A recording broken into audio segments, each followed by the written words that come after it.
I believe we are live. I believe we're live. I believe we're live. I'm giving salutes to the audience. Hello. We are live. What does that mean? It means that you are watching the weekly Spinner Rack. That's a show hosted by me, Chris, where we do comic book news, comic book reviews, comic book interviews. And tonight, I think I'm even going to be doing some drawing. This is going to be a big episode. I was off last week for New York Comic Con. Just means that we gathered up some extra comic books and extra comic book news.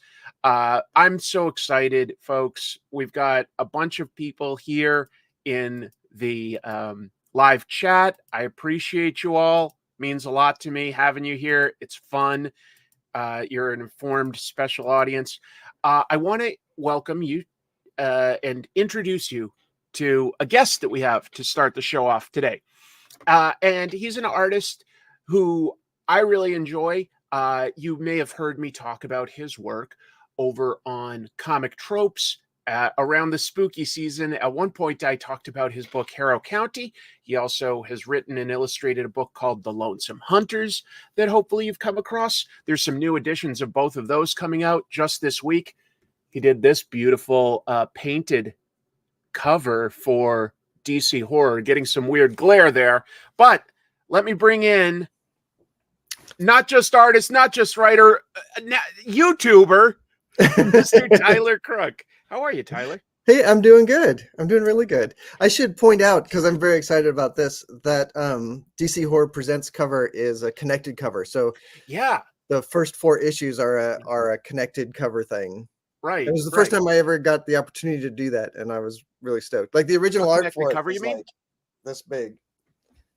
Oh, you're saying the original isn't just like 4 individual pieces? It's like I did it in 2 pieces that I taped together because I actually the deadline on that was so short that I couldn't go buy larger paper. I had to just use what I had on hand. Oh, that's so it's like 2 big pieces that are like each about like this wide. Yeah. Yeah. You know, Harrow County was the first thing I remember recognizing about your artwork, or the first time seeing your art. And I specifically remember that even though I was enjoying the story, I was looking at these really like lush, organic environments. And I think that some of that is that you use, a slightly different tool set than the average comics creator. Mm-hmm. What do you most enjoy working with, though? Because you do like, pen and ink, but you also do watercolor and gouache, and I've seen you experiment with other things on your show. Mm-hmm. What do you like to work with primarily? I like it all, to be honest. Like I really like the only thing I don't really enjoy is my computer time. Okay. Like I don't like coloring on the computer. In fact, I always feel like when I'm coloring on the computer, I'm always trying to make it look like it's been colored with natural media. Yeah. And working twice as much, like putting twice as much effort into making it look like natural media when I could just go grab the paint and put it down and it'd be done. You know what I mean? That's kind of funny because am I correct? I think I heard you talk about this on some episodes that before you did comics, you did work in like the video game industry, right? You were working on, is that correct? That's what you were doing before comics? Yeah, I worked at a couple places, but mostly I worked, most of my career I spent working at Sony, and we were doing, if anyone remembers back to those days, I worked on Game Day for a long time until that game got canceled. And then I worked on MLB The Show for a couple years too. Really? Yeah. It's just such a different sort of property than the sort of like, horror and nature based, like, comics that you work on these days. What was the goal always to get to comics, or was it something that like appealed to you later on? I don't know if I really had like the video game thing. I moved through a series of jobs in my like mid-20s into my early 30s that were like very sort of transitional, where I went from doing like graphic design to web design to 3D graphic stuff for the web and then into video games. And it was just sort of, it wasn't really a path that I was intentionally following, but it was just sort of like these opportunities that that opened themselves up, and I sort of would just go to the next funnest job that came up. And I always wanted to do comics, like ever since I was, figured out that actual humans made these things. Like I've wanted to do it, but I didn't. I never even. I just could not figure out how you got this job. You know what I mean? I think it's because there's so many different paths. But yeah. I mean, that's the thing is like there is like.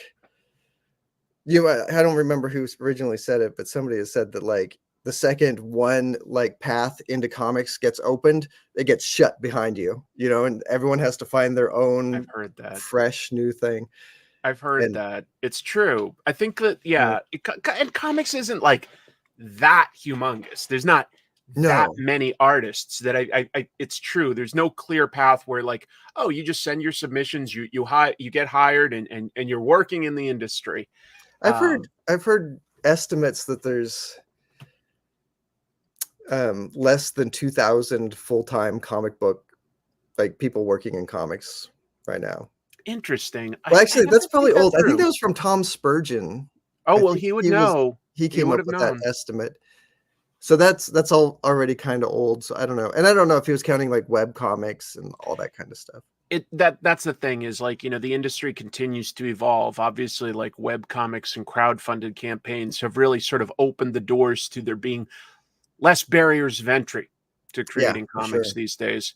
Not necessarily getting rich, but at least if you're passionate about putting your comic out there, there's a lot of different paths. Let me think real quick. So you've got a pair of comics here that I'd love to talk about a little bit tonight. And let me bring up a little visual here. So Lonesome Hunters is not just you doing the art, but also the writing. And now there's this great new hardcover edition coming out.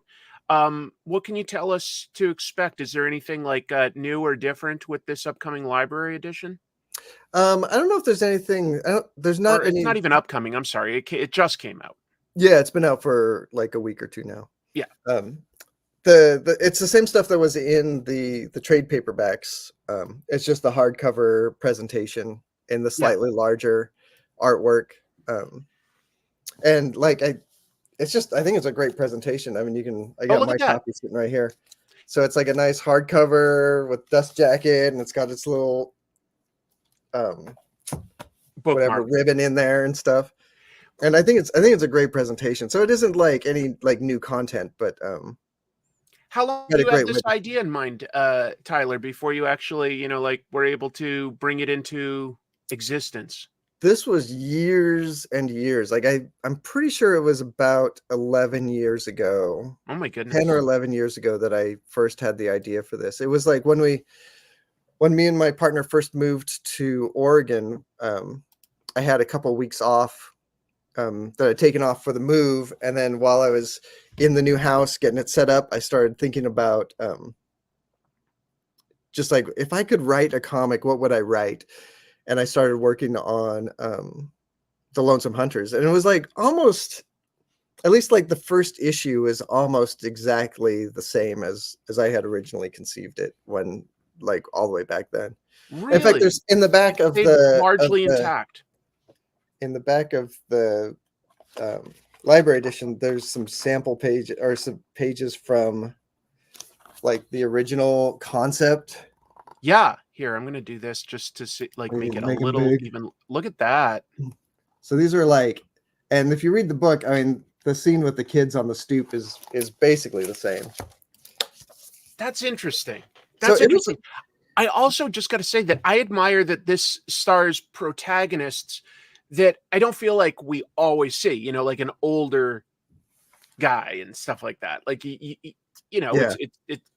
I don't know. Like when you approach that, were you basing the character design on anybody in particular? What went through your mind when you were designing your characters for Lonesome Hunters? It's funny. Like the original, the spark of inspiration from this was an ad I saw for like it was like an ad against domestic violence that Patrick Stewart did. Okay. And it was him, and he's sort of like in this leather jacket and he's holding a sign that says like, stop domestic violence or something. But he also has just like a shopping bag in his hand. Oh, Weirdly, like I don't understand why it yeah. was in this ad, but and it's him sort of scowling at the camera holding the shopping bag and the sign. And I was just like, that's like, it just got me like, if this was a character, who would this character be? Huh. And he What an like, interesting impetus. yeah, and he eventually warped into, or like morphed into the character Howard from the Lonesome Hunters. I realize I'm sort of talking about this somewhat casually, but there's plenty of my audience who probably hasn't read it. Like, if you could just sort of give like the elevator pitch, is there any way, you'd have when you describe Lonesome Hunters to new readers? Is there anything Yeah, man, you have? I haven't done so many conventions since this came out. If I was doing conventions, I'd have my pitch down. But it's basically the story of Howard, who is when he was a very young man, his father gave him this magical sword that his father should not have had. And he expects Howard to do these great feats with the sword, and Howard basically fails at it as a young man. Yeah, like in the first couple pages, we tell that story. Just sort of showing people a little bit of the visuals and stuff while you're talking, yeah. And the first time out with the sword, basically Howard's father and brothers all get killed, and Howard is the only survivor. And from that point, he basically just goes into hiding. And so we meet up with him 100 years later, where he's an old man. The magic of the sword has kept him alive, really old, to be really old. And then a young woman in his apartment building runs into some trouble with some magic magpies, and he decides that he's going to pull the sword out in order to help her. Got it. And from there, their adventures, continue. I love it. Yeah, it's so unique. You know what I was just noticing as I like quickly shuffled through some of these paintings is that you talked about this on a somewhat recent episode. Let me bring up something a visual to help me explain. So here's like one page where I would argue the colors are fairly realistic, but then you sometimes say that you do pages where like, I mean, this is obviously like sort of a flashback or something, but the colors aren't necessarily realistic. And I felt like you had a term for it, but I can't quite remember that. Maybe non-literal colors. Yeah, I think that's all it was non-literal. But how do you choose your palettes when you're doing stuff like this? Is it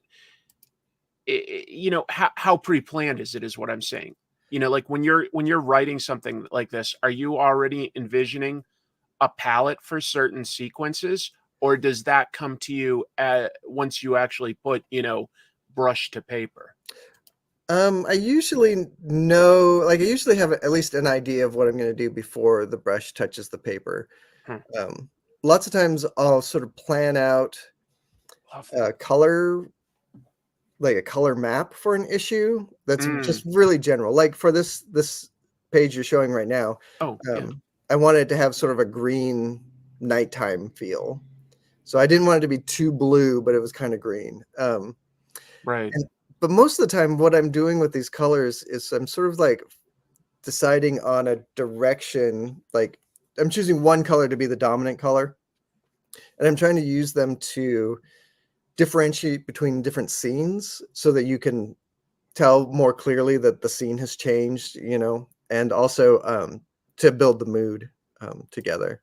So it's like, mood and communication sort of stuff. Right.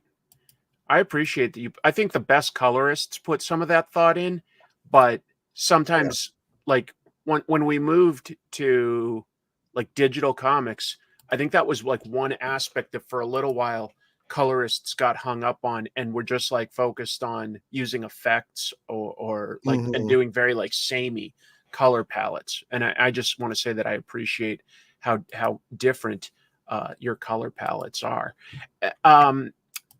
I wanted to talk, of course, about the Lonesome Hunters because that's like all yours and it's out. But I think we should also mention we've got this other book, the Complete Harrow County hardcover, and that's about to come out. That's in November. What can you tell us about this new edition? Did you have to create any new like supplementary material or anything, or was this also like just compiling the entire series? This one was just compiling, and outside of the cover, the cover Right. and the slipcase was designed specifically for this. Just seeing if there was anything else. Yeah. But I think this is the only place where, like, to the best of our knowledge and the best of our abilities, this has everything from every Harrow County. Because when we were doing them as floppies, every issue came. We had a one-page story as a backup story. We had a letter page for a little while. We ran essays in the back of most of the issues. We did, people would send in horrors, like their ghost stories, and we'd publish those and stuff. That's amazing. So there's a lot of really fun stuff. I know. I looked that up today. 1,080 pages. I just wanted to point that out, that this is a big book. Devils as a weapon. Like, here, let's get a little bit of a better view there. Look at the size of that thing. It's so the idea. That's beautiful. First of all, that is beautiful. I love how organic and like it looks like, like a wooden box, the whole thing. Which also, if you haven't read, like, there's like a drawer full of like something very creepy there. So like this actually like almost makes a real version of like an early creepy scene in the book. But how are you supposed to read books like that? Have you ever sat down and tried to read a book that size? You can't just like sit in your bed or something and just like pull it out on your chest. I have that problem with every like library edition that Dark Horse does. It's like they're just like, I think Lonesome Hunters is readable in bed because it's just not like super thick. It's like it's manageable. But yeah, Harrow County, the complete Harrow County is like really, I think it's like intended for fans of the series who maybe don't have every like backup issue and all that stuff and want something cool to put on their on their bookshelf. It's a good value though, like 1,080 pages for like $149.99. Yeah, who knows if you have to pay tax or not in Oregon. I haven't done the math.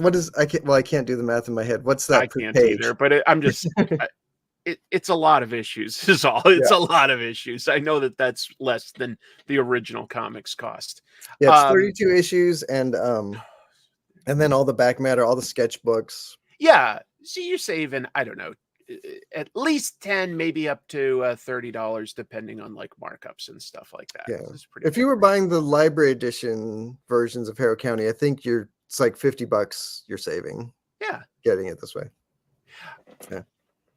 One thing I should tell my audience that I really enjoy is I had read your work, but then I got to encounter like getting to see your actual process and hearing you talk about things like what's coming up with your YouTube channel.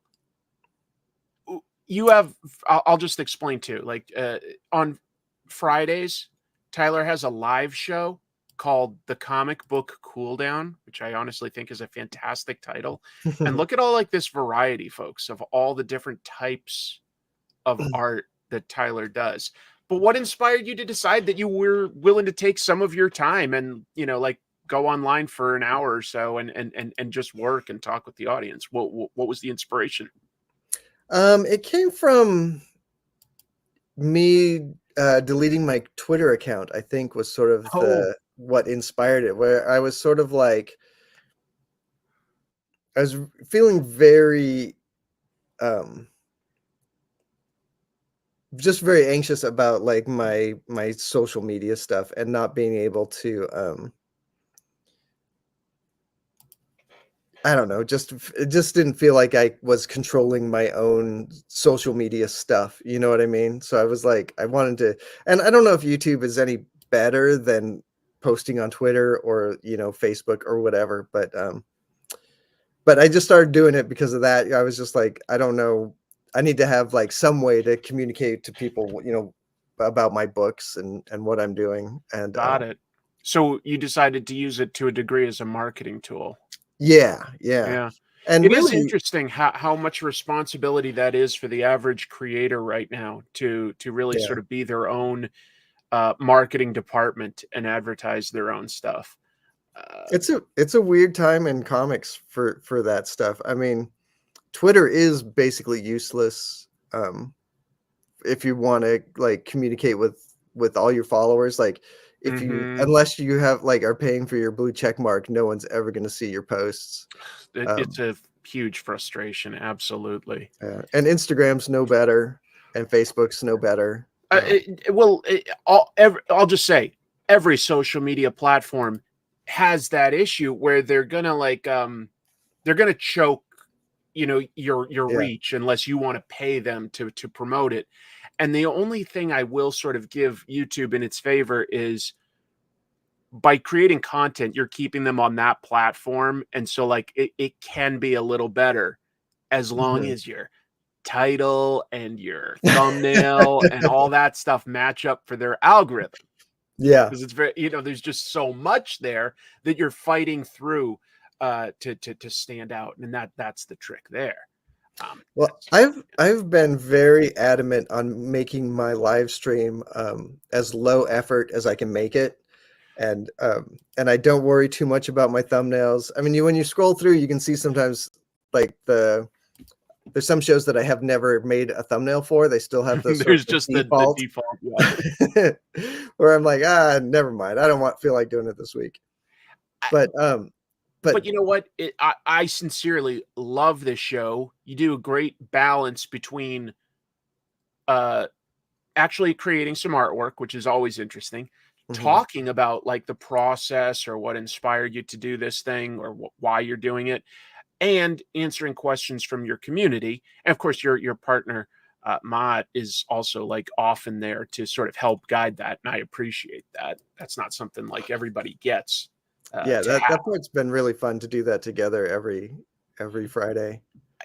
It's just such a cool title, The Comic Book Cooldown. Thank you. In art, we've got our warm-ups and our cooldowns, and it really just feels like such a chill hangout.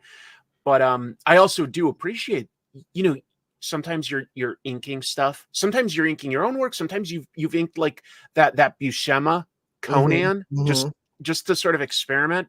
And then there's other times where you're like, busting out the watercolors or testing like some new brushes or colors. I love it. Oh, thanks, man. That's like, it's one of those things like when you're making comics every day, like I typically draw for like at least 6 hours a day. I was going to ask a little bit about your process. 6 hours is what you aim for? Yeah, it varies from day to day. Because I mean, there's some days where it's just like emails until like 2 PM. It feels like, you know what I mean. But like, what's nice about the Comic Book Cooldown is it's like a set time where I like can do anything. You know what I mean? I'll set aside all my work that I have to get done, and I can just do something that like whatever sort of strikes my fancy that day, which is nice. I mean, I really like multimedia stuff. Like I said, I like all different art materials, and I don't get the opportunity to use them as much as I'd like. You know what I mean? Like, supposing there was less pressure on anything like deadlines, is there any sort of media that you'd want to work with when you're drawing or painting that you just don't feel like that you have the opportunity to? Or is there anything you'd want to experiment with? I would love to do a not really collage, but like assemblage stuff.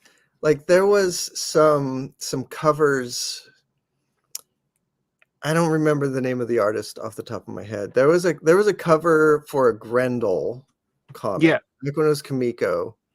And it was like it was clearly like an assemblage of something that was then photographed. So it was like a little army man that was like tied up and painted, and like, a little like a wooden box was like integrated into it and stuff. That's something that I have like really, really wanted to do, but it feels like one of those things that it would be like typically when I do a cover for something, I have to like, I try to schedule like 3 full days to do a single cover. That many? Yeah. Well, I mean, that's between like doing sketches, and then doing, and getting those that Well, that's not counting approval time, but like doing the sketches, doing the pencils, doing the painting, like it's basically 3 days. I kind of just And I like think if I was going to build something like it, the assemblage stuff I'm talking about, it would be like, I would need like a full week or something to figure that out. this is interesting to me on one level, just because DC actually has a pretty cool history with horror, but you don't typically see a character like Superman in this level of distress. Did this Yeah, have many like revisions required for it to like get something that like, or did it this mostly make it through? that just sort of sailed through. I had like That's an nice. idea for it. Well, they came and they needed it. Like they had a fast turnaround for that cover in particular, Mm, and I felt kind of silly like halfway through because I was like doing 4 covers all at once. One is like I could have just done the one and gotten it turned in on time and not had it been a thing, and I had to, really like bust my hump to get that thing done. okay.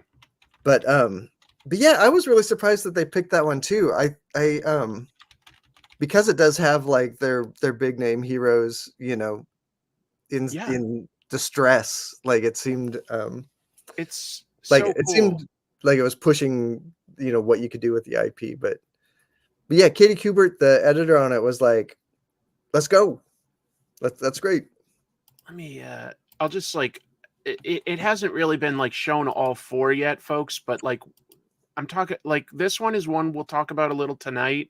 Hmm. You've got like the Batman one that's probably even creepier, and it's so cool. It blends together and yet still highlights each character in a flattering way. And then there's like what, Green Lantern down here? Yeah.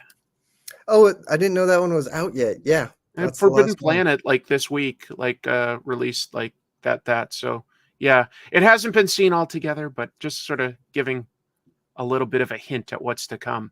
I thought Yeah, it was really cool and different. thanks. I hope it was fun. Yeah, it was really fun, and I'm just really proud about how that one turned out. I feel like my cover game has gotten a lot better in the last year or so. Dude, your covers are incredible, and it's a completely Oh, different nice. set of skills than Yeah, sequential storytelling. I talk about that sometimes on my show, but yeah, I feel like your covers are very eye catching. I guess thanks. you were saying that you did some graphic design and stuff before you ever made it all the way to comics, huh? Yeah, I mean, the graphic design stuff I was doing was like a little bit of like brochure work, but our big client was actually doing yellow page ads back in the day, which Yellow pages. Not everybody that's watching this show will know what we're talking about with the yellow yep, pages.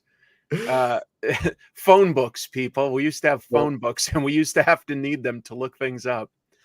What else is coming up though, Tyler? What should we keep an eye out for? Anything that you're I allowed to talk about? nothing I'm allowed to talk about, although it's supposed to be announced really soon. Like the book that I've been working on for the last 6 months or so, it's not coming out until next year, but We're they're getting supposed to close. announce it this month sometime. Okay, So that's coming up. we'll What keep else? an I eye. have a bunch of covers coming up soon, but I don't know. I don't know if they've been announced or anything. Lots of times you do a cover and they won't ever tell you what it like when it comes out. And sometimes it comes out like, 3 weeks later, and sometimes it's like, 6 months or 9 months later. I'll tell you this. I recommend folks checking out Tyler's YouTube channel, which you can look up just Tyler Crook or Mr. Tyler Crook. It's actually at Mr. Crook, so pretty easy to remember. But I'm sure that once things are announced, that's one of the places where you would be sharing it with all of us. Yeah. Yeah, Yeah, I definitely talk about what comes out every week if something comes out that week. it's a great channel, folks. It's one that I'll call an emerging channel and like deserves a lot more attention because it's really fun. It's really educational. It's just a great hangout. And I think that you're building a really smart and kind audience there. Thanks. Yeah, one of the things I really appreciate about it is that it has grown so like slowly. Like it is like a growing channel, but it's grown Yeah. so slowly that the crew, like there's a regular crew who come and hang out every week, and everybody is just really nice and supportive and have fun talking about, like, sometimes I'll be drawing and look up at the chat and like, you know, people in the chat are having some conversation about something completely unrelated, just like having fun hanging out together. And it's sometimes really cool. I get that too. But I like that because a lot of times you'll go with it and like all of a sudden for like almost an hour, you're talking about some of your favorite horror movies while you're like drawing something completely different, like Conan or something. But yeah, it's great. I appreciate you giving us some of your time. I really do encourage my audience to check out, if you haven't read it yet, or you want a nice addition for your library shelf, both the complete Harrow County, and in November, we get the complete Harrow County in November, and just came out was your book, The Lonesome Hunters. Well, thanks so much for having me on. I really appreciate it. You know, I watch all your Comic Tropes videos and tune into this pretty regular. I like your show too. Thank you, man. It was great to meet you in person at Rose City, and it's always fun talking to you. I really admire your work. So thank you for giving us some of your time tonight. All right. Thanks, everybody. Take care, Tyler. All right. You too. See ya.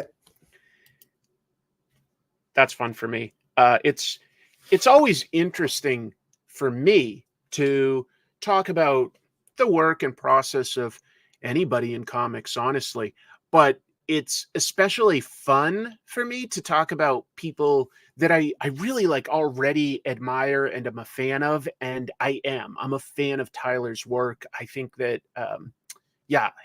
Harrow County was the first thing I noticed, but yeah, like BPRD, these covers for DC, his own book, Lonesome Hunters, really fun stuff. Just in time. Exactly. Yeah. So thank you. Look at that. A lot of lovely people saying like, thank you to Tyler. That's nice. I appreciate that. Well, that's kind of you. Thank you, the Grizz. Let's see. Finally get to catch a live show. Oh, Scotland. Well, thank you for dropping in. The next thing I'm going to move on to, I need to adjust some of my window here on my computer. Behind the scenes, exciting, right? I'm going to bring up the news of the week, and we'll talk about that for a little bit. There's a lot of really cool news, especially with DC. DC really nailed it. Let's see. Oh, look at that. Jimmy Jam saying Tyler rocks. Those DC horror covers are amazing. I agree. Like, they're both realistic, but they're still dynamic. And that's before you even get to the color. The colors are great. Jim, I'm planning on doing an extra big show because I sketched out your character, but a slightly different take on it.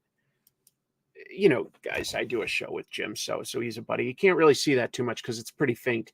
But I drew Savage Street Vigilante, which is Jim's current Kickstarter project. And after we do the comic book news and the comic book reviews, I plan on busting out some ink brushes and pens and stuff and doing this. And my idea, because Savage Street Vigilante is so sort of, let me just refocus the camera, mutable. I'm doing the absolute version. He's way overly buff. Let's see. I've watched you ever since you appeared on the Triple G channel. Sure. Well, I'm always grateful to be invited to do interviews. What is going on? I brought that like picture up close, and now my camera doesn't want to focus on me. Like, I'm fuzzy and the background is sharp. Hello? Well, hopefully it'll figure it out. All right, so let's bring up the news. Share screen. Yes. There we go. Look at that. A brilliant cover. Got a little Tyler's work, got the New York Comic Con logo, and then threw me in talking to Venom because that movie came out. And if you're looking for a review, I really don't have much to say. I saw it. I'll give it maybe a C, which I think is pretty nice. It was fine. It was fine. It wasn't great. It was fine. Let's get into the news. Since I just came back from New York Comic Con, I got a few statistics on it. It was big. And I say the word that I keep coming back to with New York Comic Con is it's a spectacle. It's a very different convention than most because it's so big. And that has good and bad. First of all, I didn't get sick. That's a huge good. But you can meet a lot of people, but you can also, sort of feel like you're not doing everything because there's so much to do. So ReedPop reported that more than 200,000 people attended the convention from Thursday through Sunday. That's an absolutely astronomical number, really. Let me put some of that in context. This past year's San Diego Comic-Con, or I really should say 2023, because that was the last one I could get hard numbers on, they crossed 150,000 guests, which is also, just to be clear, bigger than just about anything else. But it does show you that, like, New York has more attendees, and I really think that's mostly just because the Javits Convention Center is a humongous convention center. 2019 was when New York Comic Con got to its height. They crossed 250,000 guests. But then, of course, the pandemic happened. Numbers went way down across the board.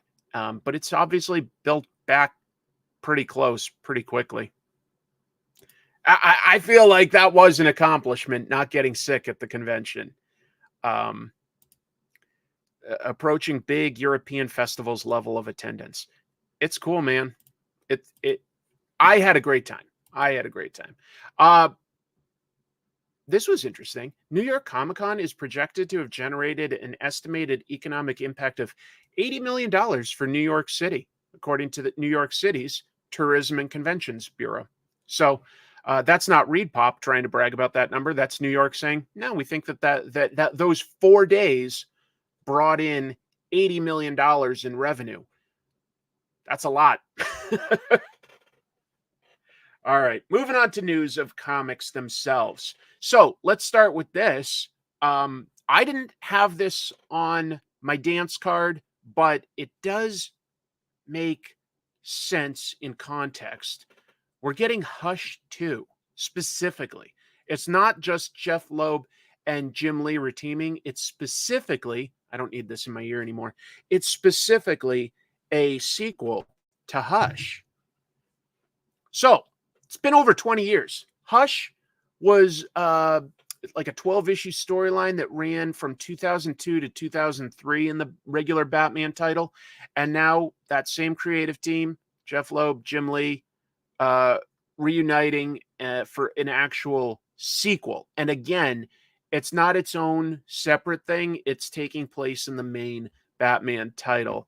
Look at you guys with all these great sequel titles. Of course, we've got Hush 2 Boogaloo, or for a while, we got this in every movie title, like Fan 4 Stick. Yes, and just to be clear, I was going to get to that, but it's the entire creative team. This is the main book, not Black Label. This is in the main ongoing book. 2 Hush 2 Silent. Yeah, it's big. Hush Hush would have been a better title. Oh, that is better. That is better. Shush. Wait, isn't there... I could be wrong, but didn't DC introduce a villain named Shush, actually? I could have that wrong, but I think that there was a female villain named Shush introduced. I could be wrong. Jim Lee posted this to Instagram. They talked about this at New York Comic Con, but Lee posted this to Instagram. Yes, coming March of 2025, we are bringing the band back together, starting with Batman number 158 in March of next year. Writer Jeph Loeb, inker Scott Williams, colorist, I don't know who the colorist is. I didn't look up who that name is. At letterer Richard Starkings and I will be returning to the depths of Gotham City as Hush returns. There is a female Hush called Shush, right? In the Batman and Robin series. Okay. Yeah. I thought that I was remembering that right. So they didn't really want to call it Shush, but I kind of like the idea of Hush Hush. That it's just kind of good. Oh, there. That's what I was looking for. Thank you, Alex Sinclair. I was trying to put together the SIN part of Sin Color, and thank you very much. Appreciate the help. This is why it's great to have a whole live audience. Makes me better. So yeah, in other words, the Chip Zdarsky is it Jorge Jimenez run is going to end by issue 157, and then Jim Lee and Jeph Loeb taking over the monthly book. Now, I say this makes sense in retrospect, and that's because there was a rumor, although it seems like it was a very authentic, credible rumor, that Marvel wanted to get Jim Lee to draw X-Men again once they wrapped up their Krakoa era. And apparently Jim Lee took that somewhat seriously, but then just used that as a negotiating tactic to re-up his DC contract and stay there. And they were like, yeah, you know, like we'll re-up you as president and publisher and stuff, but we want you to draw a book. And that was like baked into the new contract. That's, again, I haven't seen anybody at DC or Jim Lee himself say that, but it does sound like a credible rumor based on everything else we know. Yeah, I hope he does too. I would love to see Tyler do more of his own stories because he's great. He's great. I know you meant Crook, yeah. While I am bummed Chip and Jorge's run is ending, it is really cool Jim Lee is coming back to do interiors for a book for the first time in a decade. Exactly. He does the occasional cover, but think of how valuable his time is, you know, as a publisher, as a president, as an executive, you know, like that's, your time is very valuable. So to carve out time to draw something, my understanding is the reason he's doing it now is because he started drawing it last spring when Marvel had like approached and everything went on behind the scenes so that he could get ahead for like this monthly schedule in March. And that's also part of why at first the Batman title was going to go twice a month. And then it went back to like once a month and stuff. They were trying to figure out everybody's schedules. I don't know that for a fact, but I think that that's the case. I believe that is all I want to say. All right. Another huge piece of DC news. They're bringing back Vertigo. I'm a little of two minds of this, but let's get the facts out first before I share some of my opinions. All right. I wasn't locked in a stairwell at the convention this time. That happened one time. All right. I don't do it to myself at every convention. Jeez. So Vertigo is coming back. Yes. At New York Comic Con, DC announced they're bringing Vertigo back as a brand, as an imprint, I guess you'd call it. That was originally created in '93 to publish a lot of their more mature themed series. It ended in 2020. Yeah, 2020. I was transposing some numbers in my head. So, but means it's almost been 4 years that it was gone. They had here's the thing. I'll get into it, but Vertigo in my mind is more than just a brand name. I'll explain more in just a little bit. But this comment by Kevin is sort of what I'm getting at. It matters who's behind it. But Vertigo is great. I mean, come on. Why the Last Man and Preacher and Sandman and Lucifer and Enigma and just a million great titles produced under that banner. Swamp Thing. This is an interesting move. James Tynion has a sequel to The Nice House on the Lake. Just started coming out. The Nice House by the Sea. I think I mistyped here. I said The Nice House on the Lake. I'm talking about The Nice House by the Sea. Sequel series in the same world, but like you don't have to have read the first story to understand the second. It's a completely new group of characters in this sort of weird sci-fi setting. It's going to shift from being a DC Black Label project to retroactively being the first new Vertigo book. So they're going to like re-release I think it's like 2 issues that came out under Black Label. Maybe it was just 1, but they're going to like re-release them with the Vertigo branding, and they're going to have the Vertigo branding moving forward. I agree. Karen Berger did make Vertigo, really. She did. It was her taste. She was a tastemaker. Will it be more popular than DC Black Label? I don't understand the need for both. I'm going to get to that. Give me a moment here. Good question, though. Good thinking. So, all right. They are connected, but the connections will become more apparent as the story goes on, I think.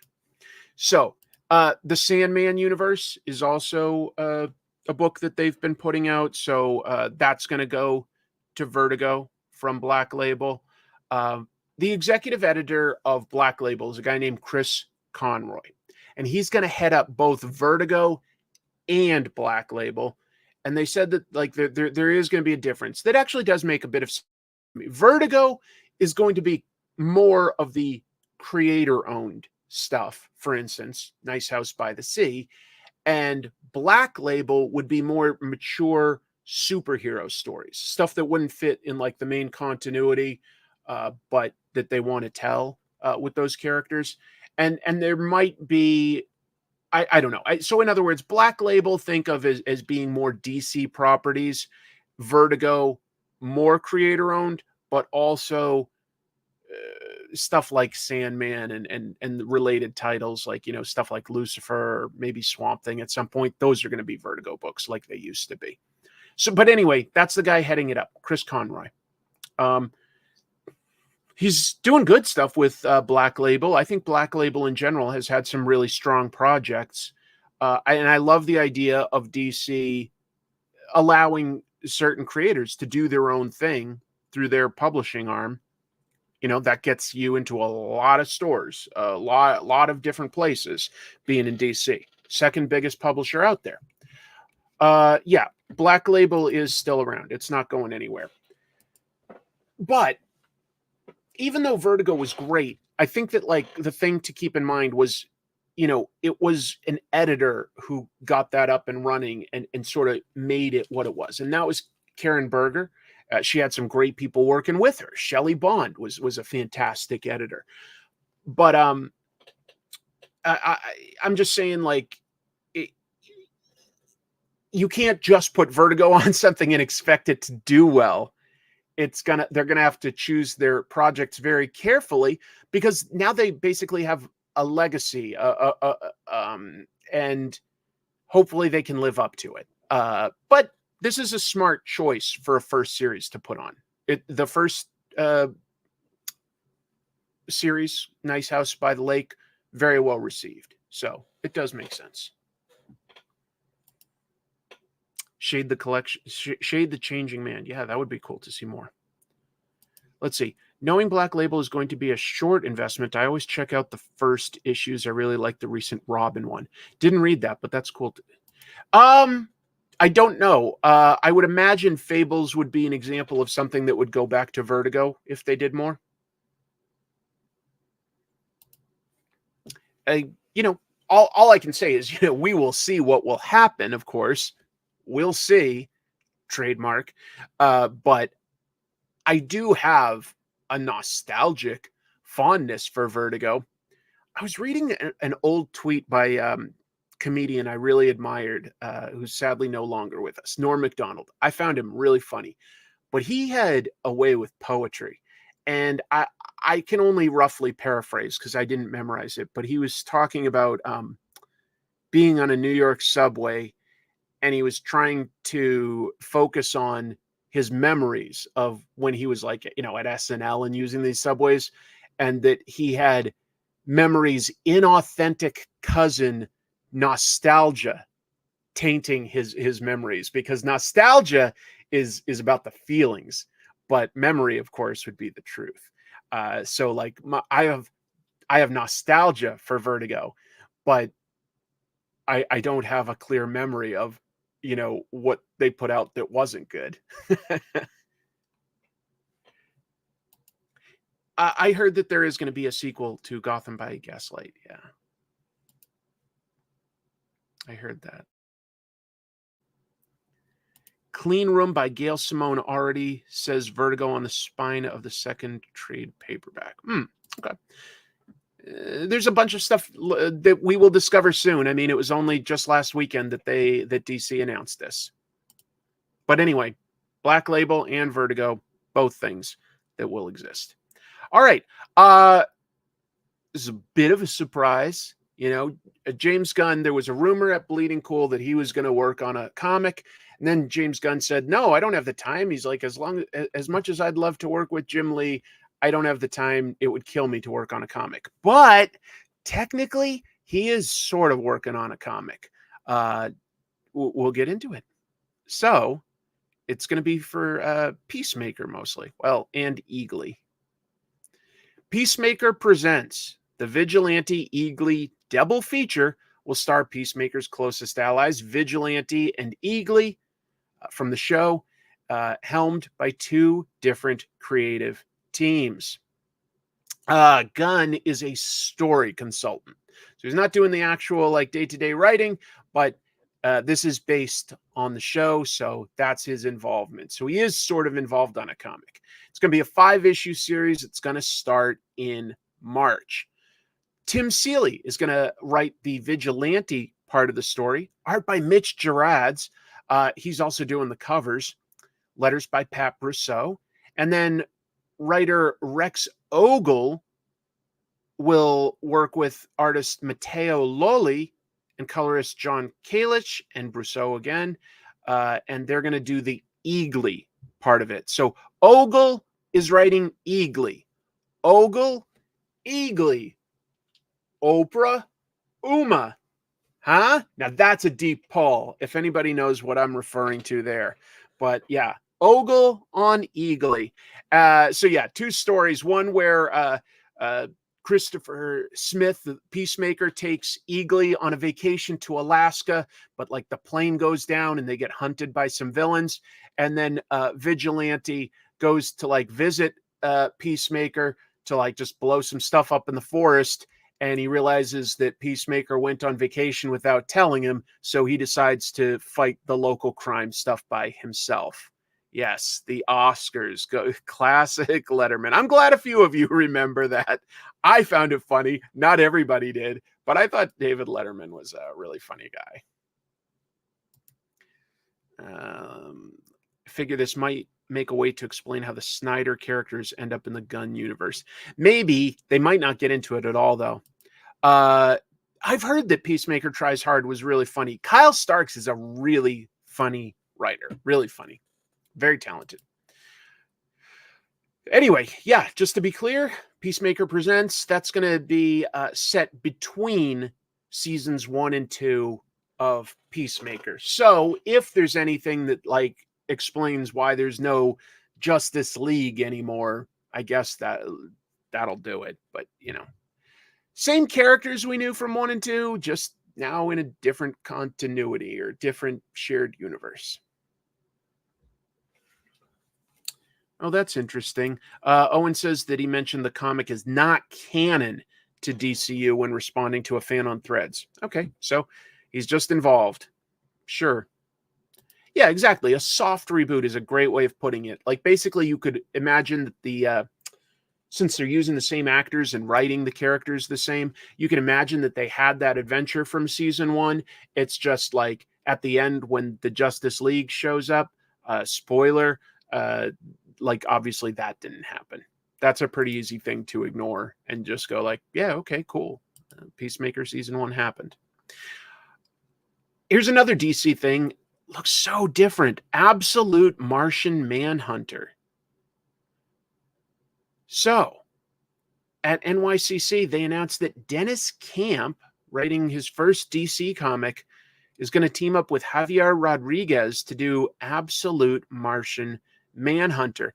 That is interesting a little bit just because it means that Dennis Camp is writing the Ultimates at Marvel and an Absolute book at DC. So he's getting to play in these fresh sandboxes for both of the big publishers. And this is a good idea to make Martian Manhunter a lot more unknowable and a lot less human. Because if he's a shapeshifter from another planet, you know, he should look a lot more alien when you think about it. I don't know. Does that make sense? Maybe it doesn't, but it makes sense to me. Sorry, my cat's moving around down under me. I can't tell which one it is. Hey, I think it's Jack. All right. So this comes out in March of 2025, and that's part of wave 2 of the Absolute titles. You know, we already got Absolute Batman the other week and Absolute Wonder Woman this week. Absolute Superman is like next week. But they also have announced that we're getting Absolute Flash and Absolute Green Lantern. So this will be the third book in that wave 2. Dennis Camp said that Scott Snyder reached out to him and was like, I want you working on this new Absolute project. You know, what DC character would you want to write? If you could write any of them, keeping in mind that, you know, the first 5, the big 5, they have been taken, but, you know, we want you involved in this. And he was like, could I do Martian Manhunter? And they're like, absolutely. He's like, okay, I'll do it as long as I can work with Javier Rodriguez. I really want to work with him. They're like, good to go. Should be fun. You want Absolute Snapper Car? You can write Absolute Snapper Car. I'll write Absolute Space Cabbie. Who else is going to take a deep pull DC character? We've got Dr. Shoebill on Absolute Ambush Bug. Absolute Dial H for Hero. Yeah, how would that work? You don't dial on a phone anymore. Dial was when we had rotaries.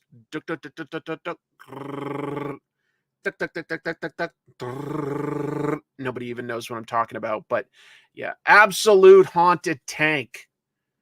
What would an Absolute Haunted Tank be? I wonder. Absolute Commandy, Absolute Snow Flame, the supervillain powered by cocaine. Absolute Animal Man, Absolute Bug, right, from New Gods. Absolute Vodka, Absolute Flying Buttress. Let's see. Tank from Hell. Oh, that's what the Absolute Haunted Tank would be. Magic Cell Phone, Absolute Leather Boy. Absolute the Question, not a bad idea. There's a lot of ways you could go with that. Let's see. Absolute Bibbo, Superman's biggest fan, runs a bar. Text H for Hero. There we go. Absolute Doom Patrol could go in so many different directions if they did that. Absolute Bouncing Boy. He just gets like body shamed. Absolute Deathstroke. Absolute Arm Fall Off Lad. Absolute Hellblazer. Absolute Danny the Street. Absolute Sugar and Spike. How about Absolute Angel and the Ape? Come on, folks, try harder. Absolute Geek. Yep, that's a DC poll. All right. I can't keep up with it. You guys are doing Absolute Lady Cop. We sort of got that with Tom King's series from last year. What was that 12 issue? Danger Street. All right. We'll keep moving because I want to draw tonight. So we'll keep moving. Justice League versus Godzilla versus Kong getting a sequel. Okay. I wanted to like that first one more than I did, but maybe it's a fun idea. I just didn't love the execution of the first one. But at NYCC, DC announced same creative team, writer Brian Buccellato, and I do respect him. I like artist Christian Duce. They're going to return. They're going to do a sequel. It's set for the summer, and the preview image implies a bunch of new villains. You know, we've got like Harley Quinn obviously is front and center, and a bunch of actual villains from Toho. I mean, I don't know if you necessarily count Mothra as a villain, but we've got Rodan and King Ghidorah. The Monsterverse disposed of both of those really fast. So if there's a way to use those in a cool way, that does sound fun. I've heard a rumor that Killer Croc will get grown to kaiju size. That's a fun idea. Like making a character like that gigantic. We'll see. I said it. I said my line. let's see. This is made because Todd McFarlane is making action figures of Kong and Small Batman. Is it? I don't know. Those look like legendary versions rather than Toho. Just to be clear, you're right. I said Toho just because they own them, EJ. But as somebody who has obviously illustrated different versions of these characters for many projects, you're right. This is based on the legendary Monsterverse, if it wasn't obvious. And that's why I was saying, you know, like these Rodan and Ghidra got like sort of finished off pretty fast. But yeah, anything that can bring them back. I love especially King Ghidra, so I would love to see that. Thank you, Steve. Get yourself a slice of pizza. Fave pizza toppings? Meats. I like the meats. What can I say? I think it goes great on pizza. But I'll eat a bunch of different veggies on pizzas too. I am okay with pineapple, for instance, on pizza. I don't think that's bad. All right. DC has a bunch of webcomics plans. They're going in a big way in 2025. So first of all, just like 2 days before New York Comic Con, we got the news that DC and Global Comics announced a partnership. Initially, they're bringing 400 different DC books to the digital comics reading app. By far, Global Comics is the current leader of being a digital comics reader app, at least here in the West. Let's see. DC also announced that they're going to create original scrollable webcomics on their DC Infinite app, and that's going to be under the branding of DC Go. The first 3 DC Go titles going to feature Raven, Harley Quinn, and Nightwing, and they're debuting in November. They said that like the Raven one would be sort of an action fantasy book. Harley Quinn is romance comedy, and Nightwing is action comedy. And it's called something like it's got a butt pun in it. I forget what it is. Like, you know, Nightwing butts out. I don't know. Oh, that's right. Nothing but Nightwing. Yeah. Might be one of the lowest rated comics on League of Comics Geeks. They didn't care for that, huh? Digitally, I only have access to Image here, the best option, and I was waiting for DC for some time. Sure. Yeah, that's a bunch. And then DC Go is also going to feature reformatted versions of some big titles like Batman Hush, Supergirl Woman of Tomorrow, and All-Star Superman. Yeah. This is just a growing, emerging way to read comics. I give DC credit. You know, you gotta try this stuff. Even if it like fails, maybe you can fail fast and figure out why it failed and like recalibrate before any competition gets in there. So.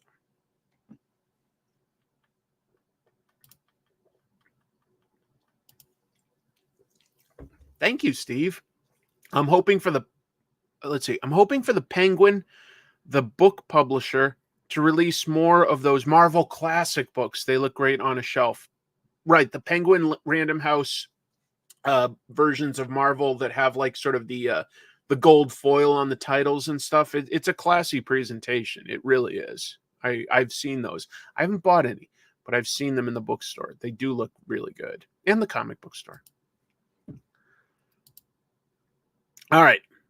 A new publisher is aiming to do things a little differently by publishing in a manga size format, Tankobon.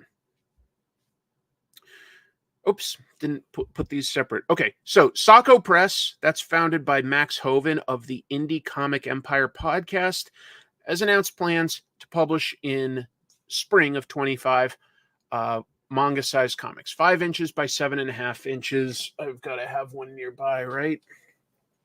Yeah. This size.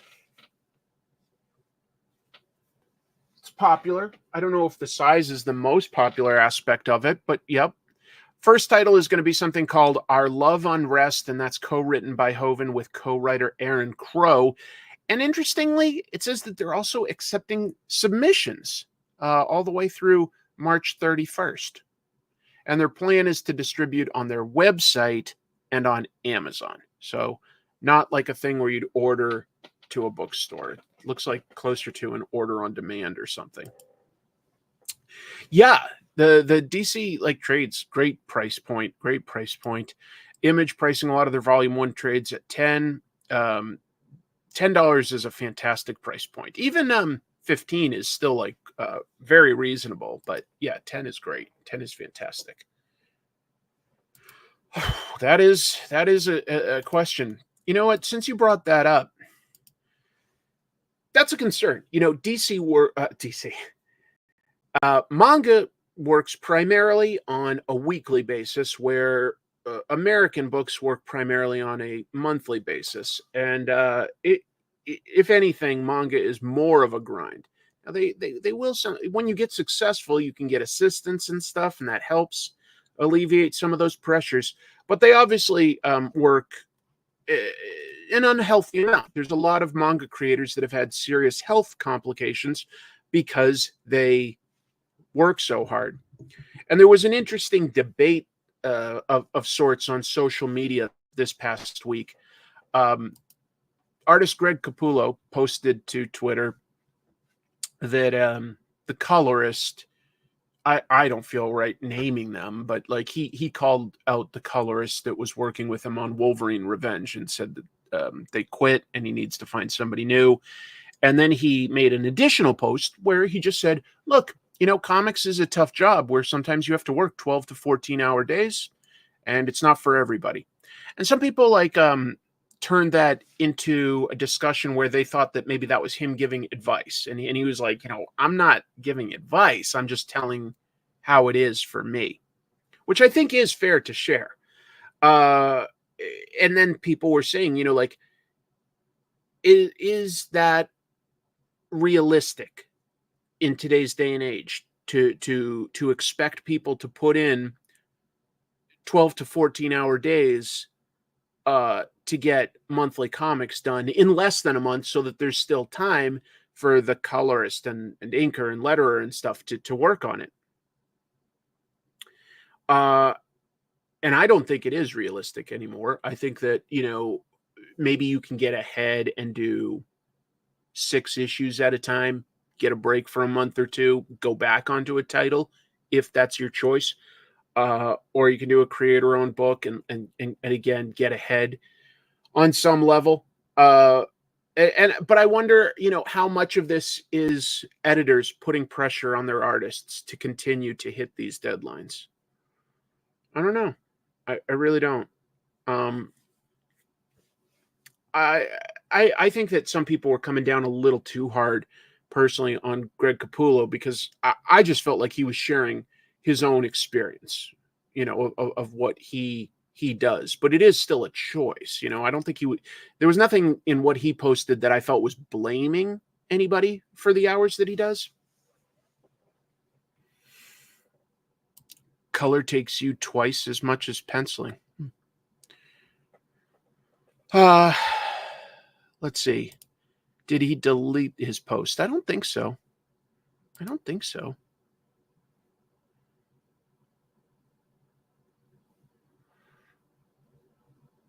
Yeah, people are talking about like who the colorist was. I just didn't feel like mentioning them out.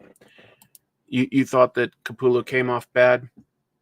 I don't think he should have mentioned the colorist, in that he was obviously like reacting emotionally there, and it's frustrating with social media how that like you know, you want to like talk about what's important to you. Sorry, I've got a cat moving around down there. Hello. Do you want to come up and say hello to everyone? No? Do you want to be on camera? Nope. Okay.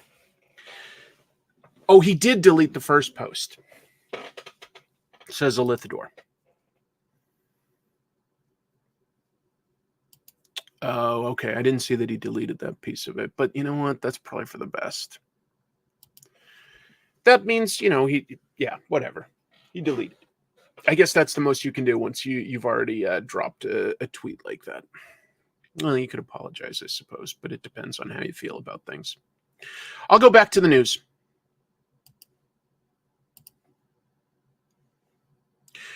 Ignition Press. What's Ignition Press? Ignition Press is this group of creators that we talked about before.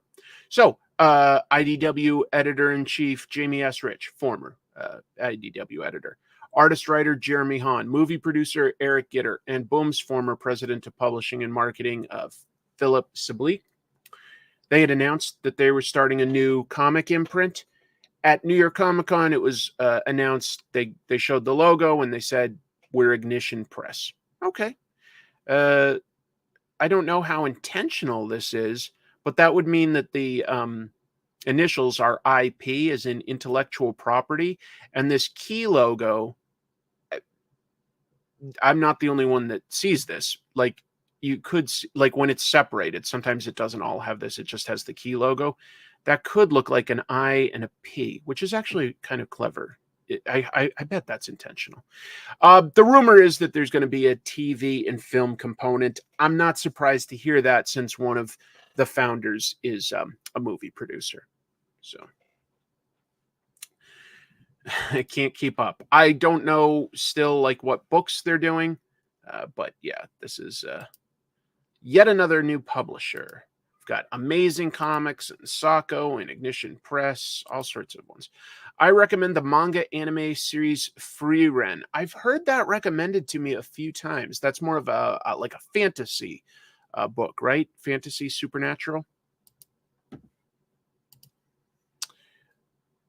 Let me break down the fight over Peach Momoko's Spawn cover, which I think got a little more attention than it deserved. I don't think fight, I think, was, just to be clear, a bit of an overstatement. But let's see. So it started, online and stuff when people were reading the reports from Bleeding Cool that there had been a fist fight on Friday at New York Comic Con over the variant cover that Peach Momoko did for Spawn, issue 357, that was commissioned by Spectral Comics. So they were giving out a limited number.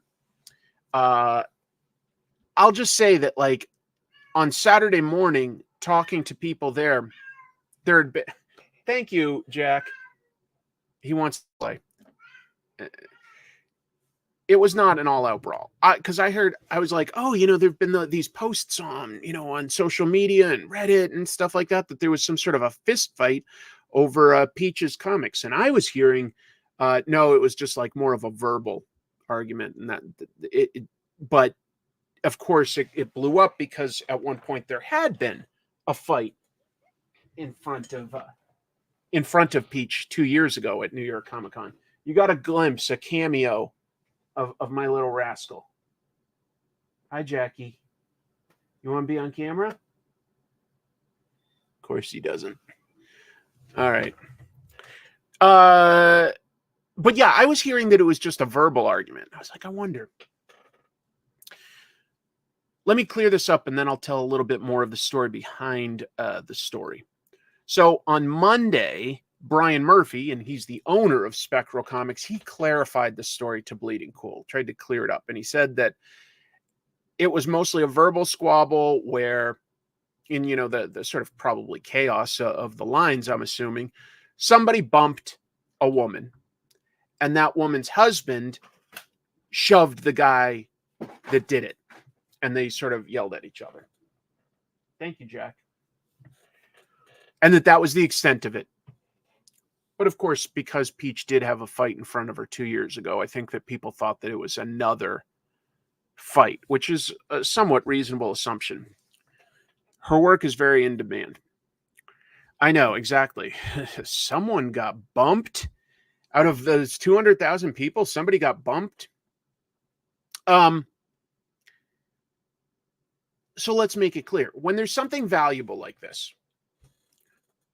even if it's like, perceived value, but I would say it is valuable, very limited edition. And then of that limited edition, some of them were being signed by Todd McFarlane himself. So this was very in demand, and it was only available to convention goers, as in not retailers or exhibitors, because what are they going to do? Their goal is to flip stuff. They get around that, though, when these rules go there. They do what's called badge rental. A retailer knows that they can buy this comic for 40, flip it for a few hundred. So they'll maybe ask somebody to borrow their badge and maybe even pay them. They might. I've heard of like retailers offering $100 to just swap badges for an hour. Let me just wear your regular attendee badge for an hour. You've got mine, so you can walk around the convention, but I can now get in line and buy, a variant cover that otherwise retailers aren't supposed to buy. This is something that they always do, and there's no way to know. You don't know who's a retailer and who's a convention goer. Spectral Comics, did what they could. They had a line and checked the badges and stuff like that, and they said that they were going to give them out at like 10 a.m. when the convention opened. They waited until 10:15 to try to get the lines orderly and stuff like that. Make sure that there were no shenanigans. But this is just what the retailers do because they can flip it, and it's crazy because we're not talking necessarily thousands of dollars. So it is crazy that two people fought in front of Peach a couple years ago. I know, I feel for her. She's just working hard, and I feel bad that I hope she and her husband Yo just understand that it's nothing on them at all, and that this behavior would happen with other artists and does happen with other artists, and it just doesn't get talked about as much. It's that she's so popular. That's why it gets talked about. It gets headlines. It happens with all sorts of people. I feel bad for them, though. I feel bad. So that's what happened. It sounds like it was more of a verbal and a small pushing match. It wasn't a fist fight.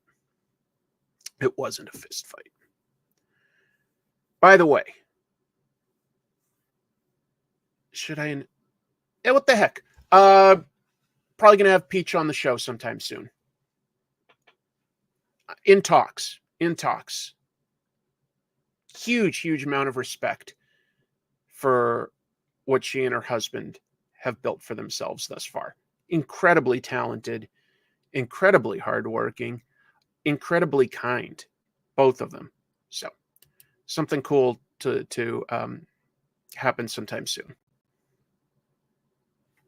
Oh, yeah, that is true. There were people that were lining up apparently at 5 a.m. on Friday to get in at I think 10. Isn't that wild? That's early. That's early to get into the line at 5 a.m. Good Lord. All right. There was an Energon universe panel. Skybound continues to crush it, really. So, couple little things. At the Energon universe panel at New York Comic Con, writer Joshua Williamson shared a couple things about the upcoming G.I. Joe book. For instance, this guy in the suit, that's actually a new character called Risk. That's not some sort of a reimagining of an existing G.I. Joe character. That's a new character. And Williamson described him as a thrill seeker to sort of conflict with the team leader, Duke, who's definitely a by-the-books guy. So just built to have some internal conflict. Good idea. And they said they decided to put him in a suit, kind of just mirroring what you see in John Wick. That was an inspiration. Also, they said that their version of Cobra Commander, one small change, but made a big difference, was they decided he's not a guy who will retreat. In the cartoon, Cobra Commander always, retreat! No, they said that this guy, that's one difference. He won't retreat. He's not a coward. For Transformers, the panel teased that Ultra Magnus, the character, will be rebuilding himself both inside and out. Because if you're reading the book, he went through something terrible, and he has to he was really taken apart both emotionally and physically. So he's got a lot of rebuilding to do. Also, that Megatron is on a collision course with both the Autobots and the Decepticons. Very cool. Finally, Kirkman said that it would take a long time, a lot of story to get his characters deep in outer space from Void Rivals to Earth to, like, you know, meet all these other characters. But he said that he is in this for the long haul, so it could happen someday. Look at these two teaming up. Jason Aaron, Mahmoud Asrar, two great talents, like chocolate and peanut butter. They're going together. They're creating a book called Bug Wars. That comes out through Image. So this is a new creator-owned series. That comes out February 12th. And they said that the first issue is extra big. And here's Image's plot. That's what we want to know, right? Slade Slaymaker is a kid from Alabama, suddenly lost in a vicious world beyond his imagining, a world of marauding ant armies, spell-casting spider witches, and beetle-riding barbarians. We've all encountered a few of those. A kingdom of tiny but deadly warriors hidden in his own backyard, the same world that saw his father eaten alive by insects, and now plunges young Slade into the middle of a brutal bug war to decide the fate of his family. So, yeah, I don't know. I guess he gets shrunk down, and there's all sorts of supernatural tiny people riding bugs around. Shades of, you know, Micronauts mixed with, like, more barbarian stuff, like Conan. I don't know. It's different, and I trust these two. Jason Aaron and Mahmoud Asrar are two of the best right now. So, yeah, actually, that's a good point. Sword of the Atom was sort of a sword and sorcery, like, you know, warrior take on Atom. That's right. I forgot about that. Yeah, exactly. Add all of them up. Count you in. Slade Slaymaker, the most 90s nickname I've ever heard. Maybe. You can't get into it. For me, the team alone is enough to make me check it out. We'll see. Copyright. East of West. I don't know if you guys read this book. I'm going to do an episode on comic tropes, hopefully before the end of the year. I think definitely before the end of the year. I want to talk about East of West. It was a great series. Jonathan Hickman, Nick Dragotta, their stars have each continued to rise since they put this out. They got their start working together on Fantastic Four. It was really good, but their creator-owned series is really cool.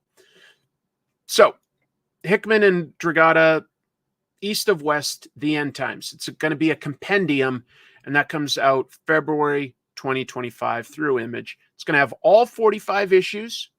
That ran from 2013 through 2019.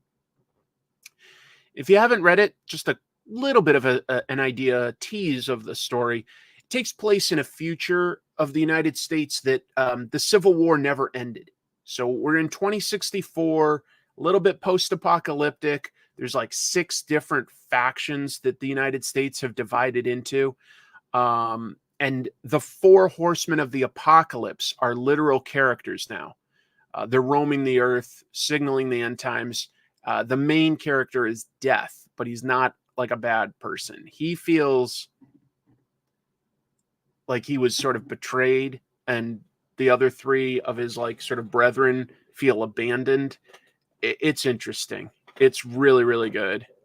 Oh, yeah. Well, then you got to check out this, I guess, because there's a compendium coming. So I've been meaning to get around to more of Dragotta's work after reading Absolute Batman. This is definitely one that I recommend. East of West had a ton of Wizards vibes to it. Looking forward to this already. Good. I recommend it. It's really cool. It's different.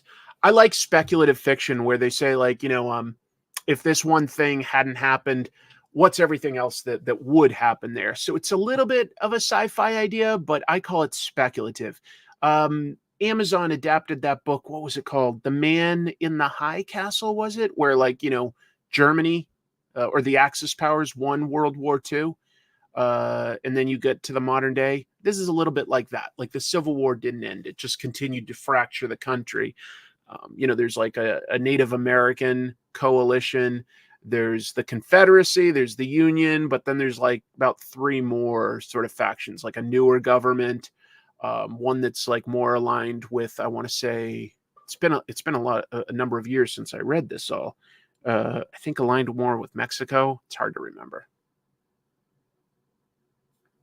Right. Yeah, there were plans to turn this into a TV show that fell apart, but you know what? Maybe it's for the best in the long run. Because it's a really good story, and it deserves to be told, if it's going to be adapted, in the best way possible. Sort of, but it all ties together pretty well. Right. Philip K. Dick. I was trying to, like, it was on the tip of my tongue, and I kept thinking of more like what do you call it? Like cyberpunk stuff, because of course Philip K. Dick has done a little of that too. You could say that he created it. Yeah. What else? Blade. Now we're into Marvel news. I got a bunch of cool Marvel news. I don't know if this is cool or bad. Makes sense is what it is. Blade has been removed from their release calendar. Yeah.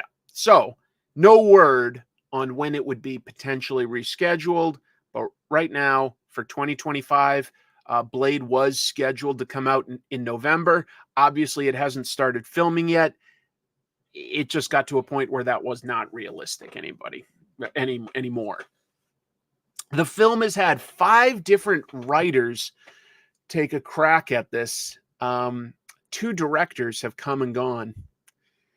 I don't know how they plan on necessarily keeping actor Mahershala Ali, because I think that was a great casting bit, getting Mahershala Ali, and then all he's done is show up on stage at San Diego Comic-Con when they announced it like 5 years ago or something, and do an unseen voiceover at the end of Eternals for their post-credit scene.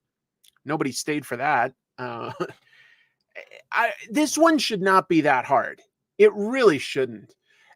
And it makes me like look and go, boy, what are the movies that Marvel has had the hardest time actually getting done? And it's like Black Widow came out way too late, I liked the sequel to Captain Marvel, The Marvels. I liked that, but that did not do that well.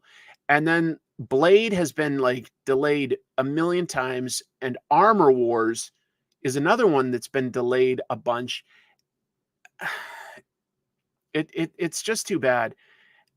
They have a really bad track record with making movies with their minority superheroes.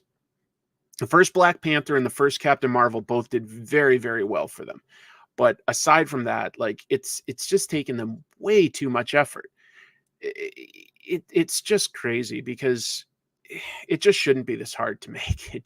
Blade is a very straightforward concept, and it should be very fun to just make a badass fighter against vampires. That's a little different than the rest of the superhero stuff they've got.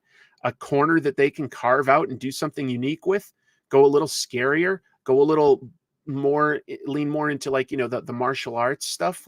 Shang-Chi did that well. Yeah, Armor Wars hasn't officially been canceled or anything. It went from being a TV to then they said they were going to do it as a movie, and then it just keeps getting delayed. And Armor Wars, it shouldn't be hard either. It's a great storyline, and it's not that hard to slot Rhodey into the Tony Stark piece of it and have him police up a bunch of stolen Stark tech used by supervillains throughout the world. I don't know. It's just weird to me that they have this much trouble with some of these movies. So I don't know. I really don't. I hope you guys appreciate the image that I included there.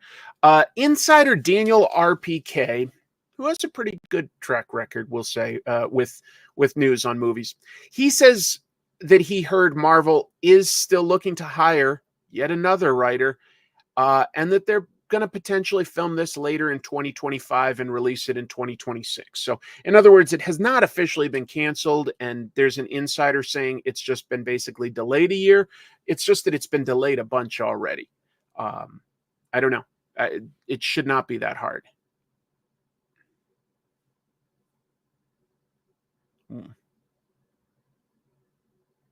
Ultimate Wolverine got revealed. I like the Ultimate Universe that Marvel is building right now, and their ideas for Ultimate Wolverine are intriguing. Take a close look at this version, and you may recognize that there's a totally different character that has sort of been grafted onto this version of Wolverine. We'll get to it. So, another thing that happened at NYCC, Marvel announced Ultimate Wolverine for January 15th. Written by Chris Condon, that's what got me on board. I've said before, his book, That Texas Blood, great crime book. Really, really good writer. Really good. Art by Alessandro Capuccio, who did Moon Knight for Marvel recently. So Ultimate Wolverine is a government weapon, like the original Weapon X, of course, for the Canadian government. But in this case, he's an unwilling agent of the Maker, the big supervillain of the Ultimate Universe. And if you look closely, he specifically works for Russia. See that red star? Kind of like Winter Soldier? Yeah, kind of like it. So Ultimate Wolverine is mind-wiped and used as an assassin. Again, shades of Winter Soldier. Deployed by the Maker's Council members Colossus, Magic, and Omega Red. They're the supervillains in the Ultimate Universe that oversee the Russia side of things. There's like 6 different regions that various supervillains control for the Maker. So it looks like they've sort of taken Wolverine's origins of, being created as a weapon for a government, but grafted that onto the Winter Soldier character. I could be wrong there, but that's what it seems like to me. And I think that that's an interesting starting point for a different version of Wolverine. What if it's actually a brainwashed Jimmy Hudson? I think that that's probably more continuity than they want to deal with. That's probably too much baggage, but I get what you're saying there. Oh, I think that Peach Momoko's Ultimate X-Men has been an absolute delight. It's just totally different than any X-Men book, and yet it plays with a lot of the concepts there in a cool new way. I love it. I like the design too. It looks like both Wolverine, and it gives us something a little different. I think red and black are cool colors. We've seen that before with like Uncanny X-Force.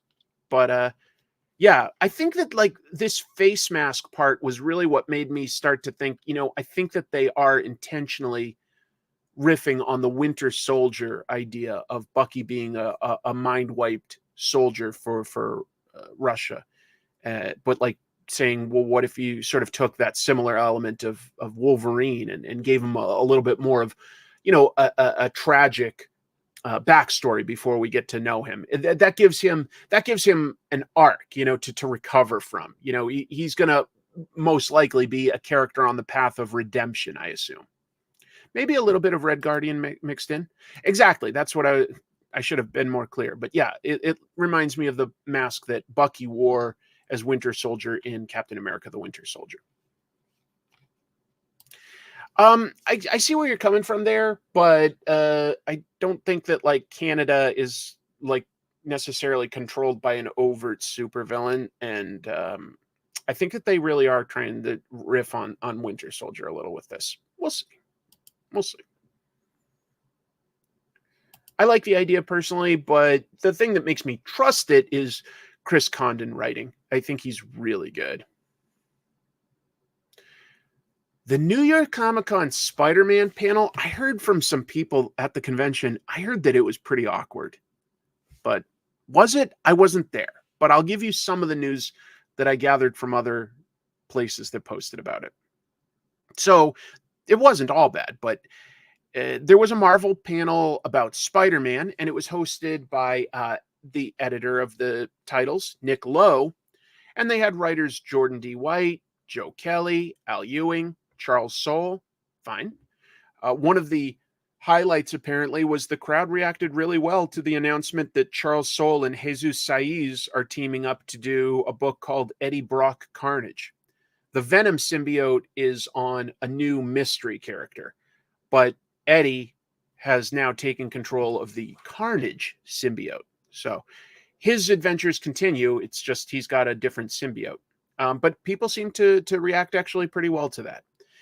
But then, and this is according to both Comics Beat, they had one of their writers at the panel, and some people talked about this on Reddit that attended the panel, and they said it got really awkward when a fan challenged Nick Lowe kind of specifically, saying, you know, Marvel, what was up with how Marvel treated Kamala Khan, Ms. Marvel, killing her off, you know, in a Spider-Man book with like no build-up, and then like, you know, almost instantly announcing that she was coming back. It just felt weird that they did that.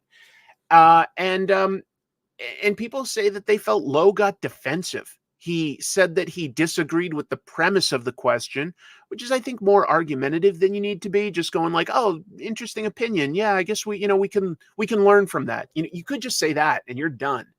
But they actually went back and forth for about 5 minutes talking about it, and the crowd was just sort of like, "Wow, you know, like he's really talking about this." And then when it was done, people say that you could hear a pin drop. Like nobody broke the silence for a little while, and they said that it was just awkward. But I wasn't there, so I'm going. This is third-hand account. She is. Well, she's a mutant because she got revived by them. They found out she was a mutant and they revived her. So doesn't sound like the panel went that great. But I do feel a little bit of sympathy for the writers and editors on Spider-Man. There's just a lot of pressure these days from the fans because a lot of different fans want a lot of different things.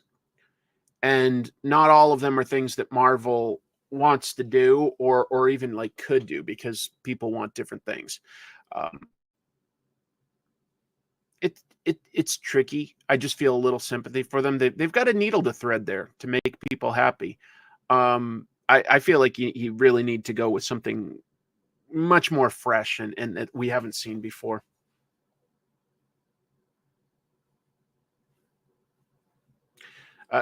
Kamala Khan is an Inhuman. She's also a mutant. They're not mutually exclusive. We don't know what her mutant abilities are, but she is a mutant.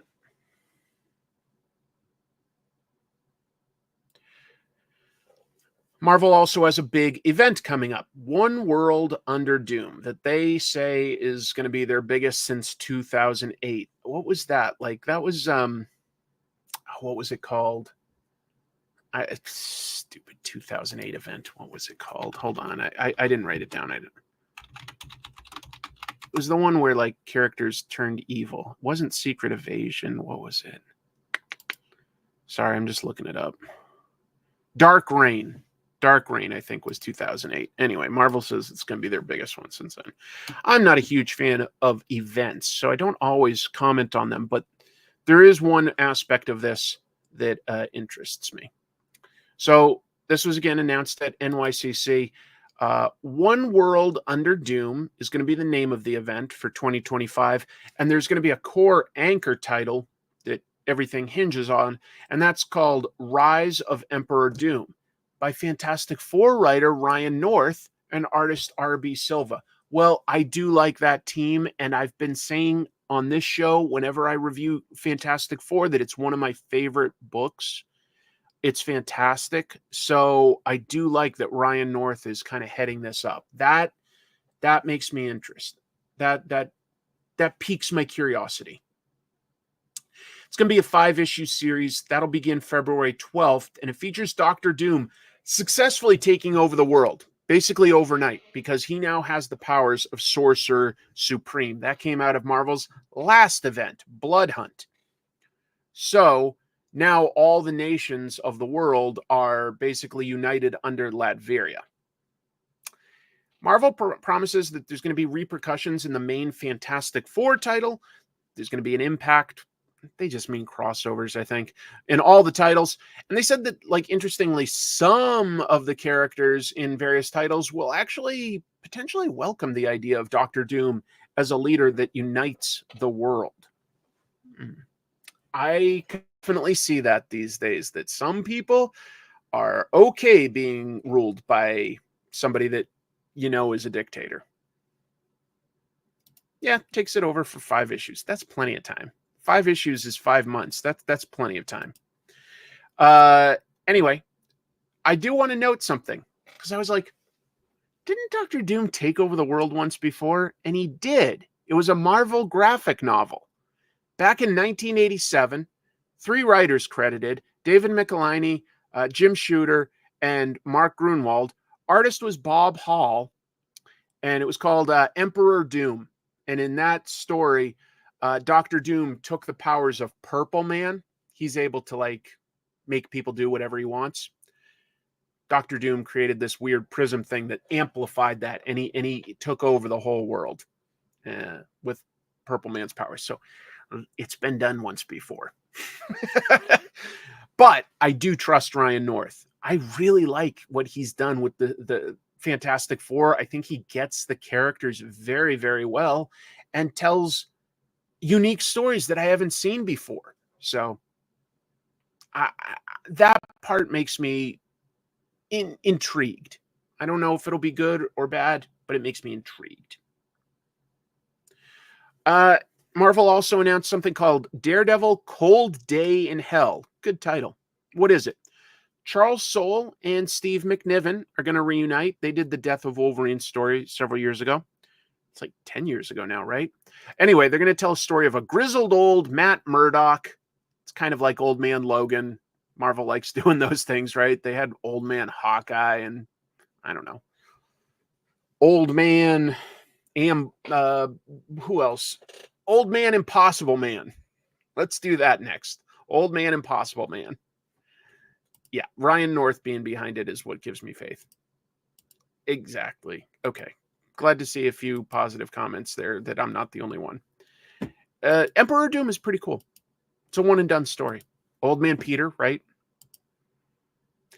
So in the future, Daredevil is going to be powerless, but he gets his abilities back after some sort of big bad event. And then Captain America is going to task him with protecting something, someone, question mark, don't know yet, that could save the world. So he comes back into action. 3-issue series. Cool. Sounds like they've got a story. They don't need like to swell it out to 6 issues. If you tell me that you've got a 3-issue story, that tells me you've refined it to be exactly what it needs, because that's not necessary. You feel like you at least see 4 issues of things these days. So I see 3 and I go, well, maybe. Yeah. Young Man, right? Who are some really old characters? Well, we could see Young Man Wolverine next. McNiven is a very precise, detail-oriented artist. Well, McNiven did Old Man Logan, didn't he? Just realized that. So it fits.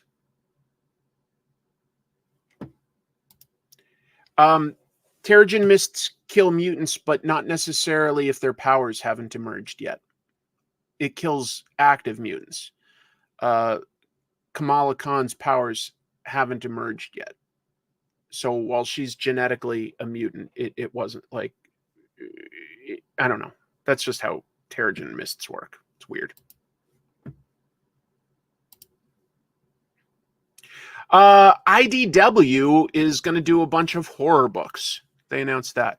So they're calling it a new imprint, IDW Dark. By the way, this is their new logo, which I personally thought looked kind of cool, but a lot of people don't like. If you take out the dark part and, it's got an I and a D and then there is a break here so that you see a W. But a lot of people feel like it doesn't read very well. I guess you just see what you see, because I thought it looked good, but a lot of people did not like it, to be clear. So I'm definitely in the minority on that one. I'm definitely in the minority, and I acknowledge that. So what are they doing? They're doing a bunch of Paramount properties: Smile, Twilight Zone, Sleepy Hollow, Event Horizon, A Quiet Place, Event Horizon. Okay, didn't expect that one. Hey, thank you, Steve. Keeping me in business single-handedly tonight. Tim Anderson and Sam Richardson's Totino's Pizza Rolls commercial is one of the greatest commercials ever. Do yourself a favor and watch it. It rules. Noted. Sam Richardson's hilarious. So noted. Noted. Yeah, they do. They're just doing this now under an imprint, and they didn't have the what do you call it? Like the partnership with Paramount. And then there's a few others of their own you may see listed there. So yeah, they're doing sequels: 30 Days of Night, Falling Sun, Beneath the Trees Where Nobody Sees, Rite of Spring. So they've got a couple coming out there that you may recognize from IDW before.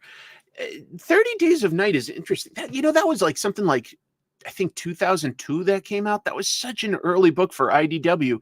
And my understanding is that the ownership of that is split between Steve Niles, Ben Templesmith, and IDW. But it sure seems like IDW gets to do whatever they want with it. I don't know. I never hear about what the original creators think of all these sort of sequels that they've done. I just don't know. Here's another IDW thing that could be fun. Just probably at least some passion behind it. Godzilla versus America. So they announced that they're going to do a series of one-shots where Godzilla attacks key American cities, and all of the stories will be done by creators that either live in or have close ties to that city. Okay. First, they're going to have him attack Chicago. There's going to be 3 more. Those cities and creators haven't been announced yet. Godzilla versus Chicago is going to feature 4 stories. I only saw 3 listed so far. We've got both Tim Seeley and Caroline Cash of Pee Pee Poo Poo fame. They're going to each write and draw their own story, 10 pagers. And then there's another from writer Mike Costa and artist Ryan Brown. Mike Costa wrote for the show Lucifer, but he also did a great G.I. Joe book when IDW had the rights. It was called Cobra, and it was just about Chuckles being undercover to assassinate Cobra Commander. It's just sort of its own thing. It was really, really good, actually. And then Ryan Brown, of course, has done a bunch of stuff with Charles Soule that's been really cool. Anyway, yeah, could be fun. Don't mess with Texas. You don't know. Versus Cleveland. What's the smallest city that Godzilla could attack? Tacoma, Washington. No, not the Tacoma Dome. Oh well. How does he get to Chicago? Any way he wants, but presumably he could pretty easily swim through the Great Lakes and just smash his way there. EJ on Godzilla, please.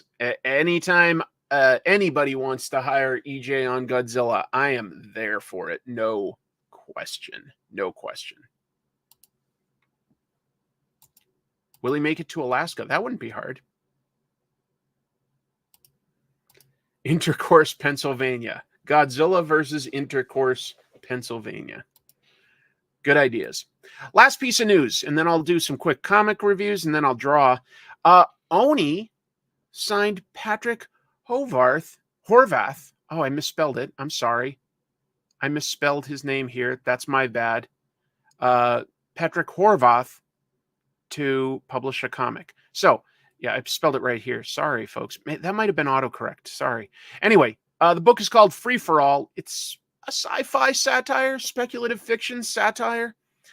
The wealthiest people of the world get picked at random by the World Finance League billionaires and trillionaires, and they're told they can do one of two things. They can either donate half of their fortune to the world to help like solve problems, or if they want, they can fight in gladiatorial matches to retain their wealth. And it's going to focus mostly on one guy who's won like 22 battles, and then he goes up against his ex-wife who's been training. Comes out in March, $7.99. And apparently this was originally planned to be a crowdfunded book on Zoop before Oni came in with some sort of an attractive offer. But it could be fun. Yeah, the Running Man with rich people. So I don't know who you're rooting for there. Reverse the Squid Game. I'm sold. I'm so already incredibly sold by this. The timing is strong. Yeah, the timing is strong. Let's see. Didn't Nemesis do something like this when he kidnapped a bunch of rich people? Did he? I don't read all of Nemesis, so I don't know. Oni must have been smitten with it to scratch it pre-campaign. Yeah. I did hear that like some of these pages had been done like a while back, and then like Patrick was like, you know, getting obviously the accolades that he deserves for Beneath the Trees Where Nobody Sees, and decided to sort of pull back out this older idea he had. It sounds like a good idea. It sounds like a fun idea.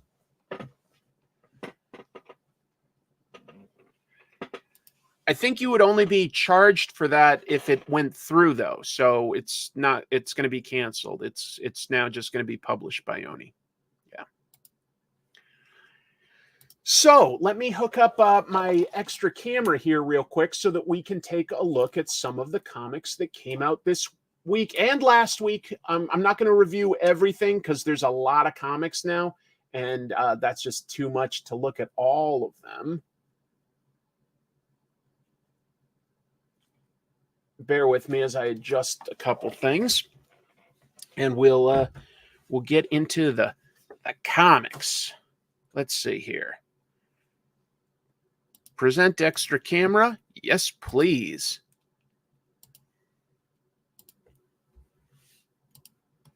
There we go.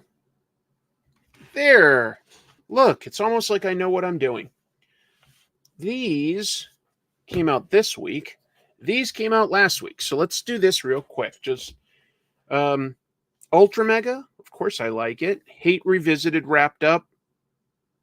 Pretty funny. I'm glad it came back. Jenny Sparks continues to impress.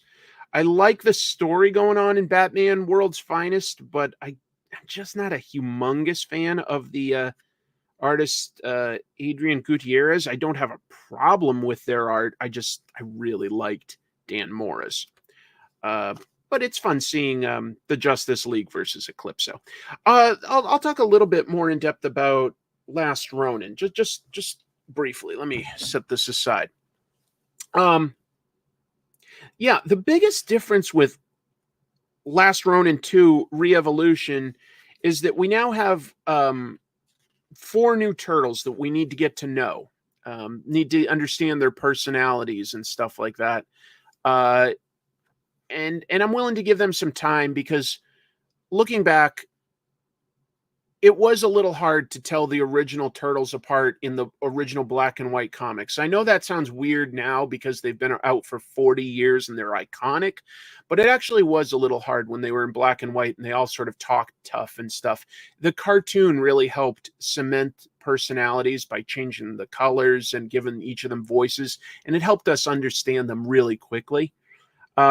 This has 4 new turtles, right? But here's the thing. They came from the radioactive blood of one of the old turtles. This is set in the future. And that turtle had like been through a deep radiation zone in the future. So his blood like was further mutated. It means that these turtles also seem to have powers. So for instance, Uno can turn his, like, he's the biggest, kind of the dumbest, but he can turn his body like rock solid. let's see, Yi has the ability to do these sort of like electromagnetic blasts, but also like seems to have some telekinesis to it. Moja, we've only seen hints, but she can like sort of, I think she's got telepathy maybe. Anyway, so they've each got sort of abilities that we're starting to get to learn, as well as like a new supporting cast. The key members of which are definitely Casey Jones, daughter of original April and Casey Jones and April. You usually get 2 pages done by the master Kevin Eastman. Anyway, it's a lot, but if you've read Ninja Turtles for a while, I think you'd especially enjoy this because it builds off of the characters in history, but also is sort of like a fresh starting point. It refers to the characters, but it doesn't get deep into the weeds with it. It is set in like, the future. So there are like flying cars and new technology and stuff like that. It needs a more interesting villain at the core. It needs something like that, because so far there's nobody that's like stepping up and interesting like Shredder was. There are the Purple Dragons, there are like remnants of the Foot Clan and stuff, but we're not seeing them in a super interesting way. But I do like that like their mentors are April and Casey. So that's kind of charming in its own way. It's got some history to it, even if it's not bogged down by the lore. And I like the artwork in this by Ben Bishop. It's good. It's a fun book. It's interesting how they make this a little bigger. Look at that. See, this is like a normal comic book, and you can see that they print Last Ronin bigger. I mean, it stands out. I don't know if I'll ever be able to bag this. I don't have any special bags for that size. Ultimate Spider-Man, fun, good story, fill-in artist, pretty strong. I miss Marco Cicchetto, but it's good. This is really good. This is the better superhero books out right now, though, folks. Let's see. Did I read the latest Transformers? Well, it didn't come out last week or this week, so no, I guess I didn't do that. Yeah, Silver Age bag. That's what I'll do.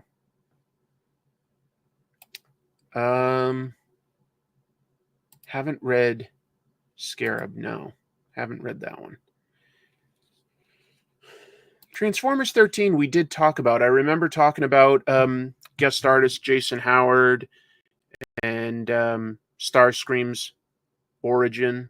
Yeah. Anyway, Uncanny X-Men is really making Rogue super likable.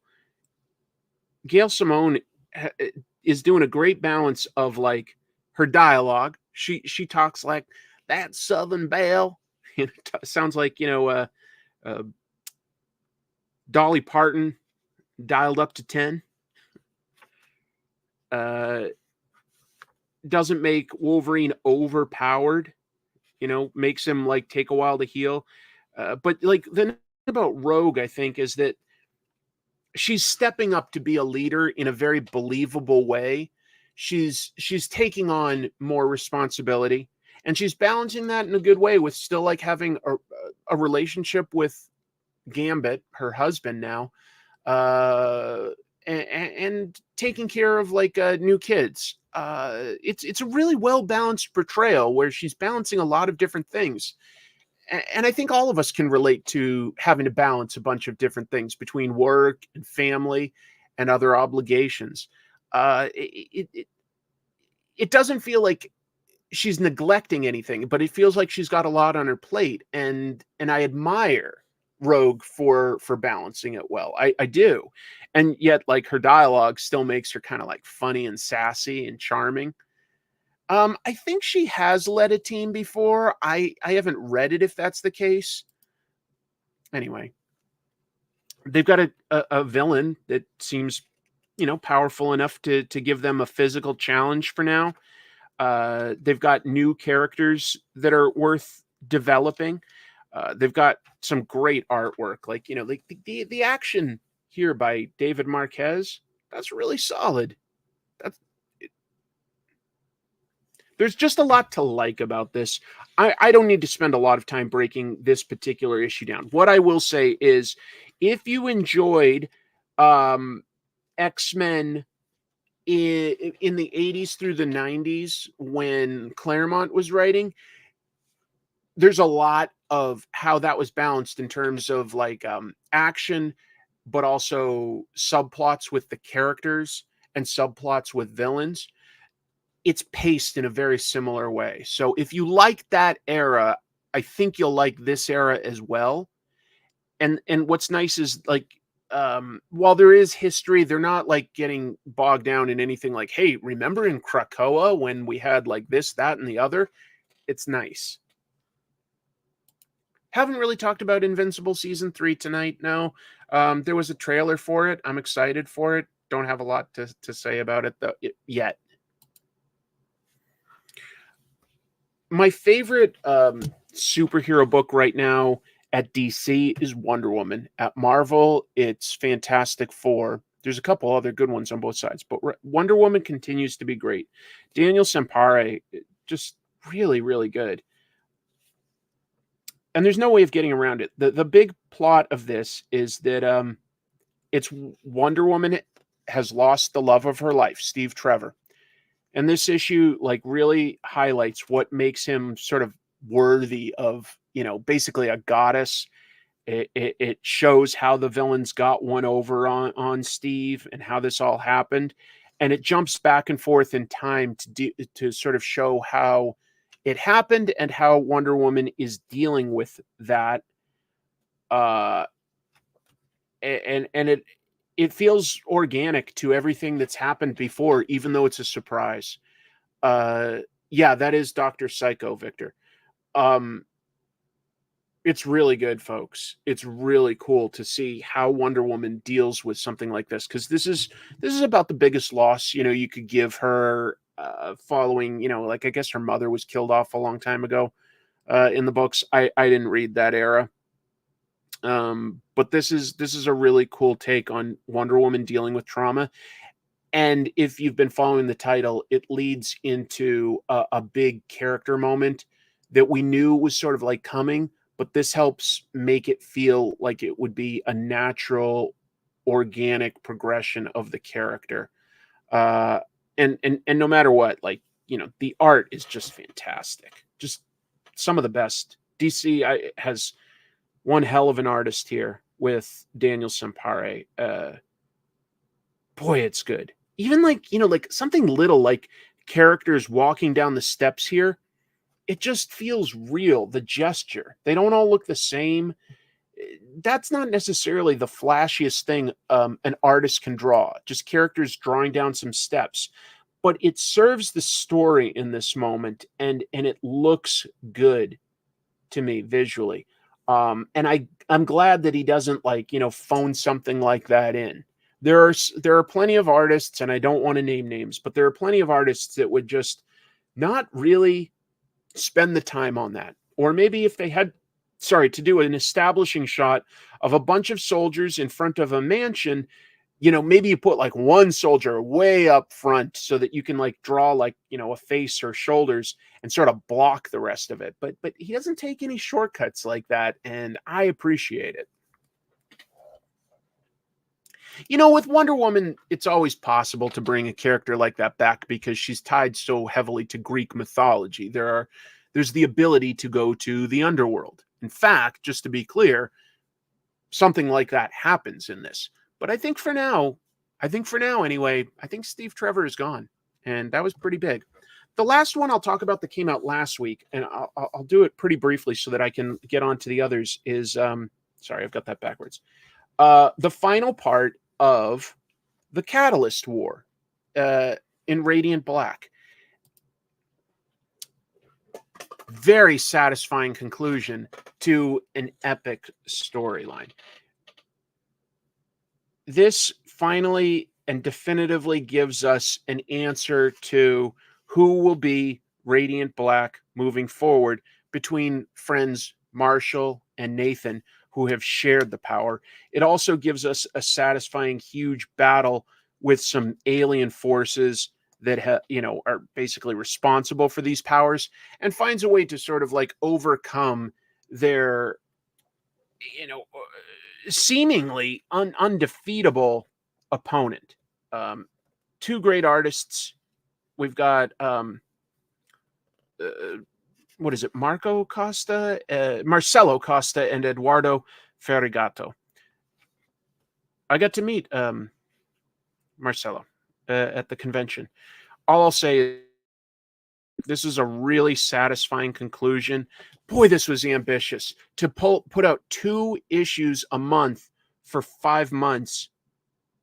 Was it 5? Yeah. And to create like a crossover where the timeline split.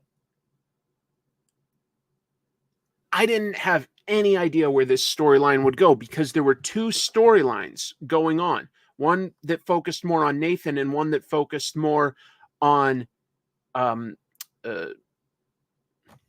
of a sudden I just said both of their names. Marshall. And I just really admire how ambitious that storytelling was, and that it ended in a satisfying way that surprised me.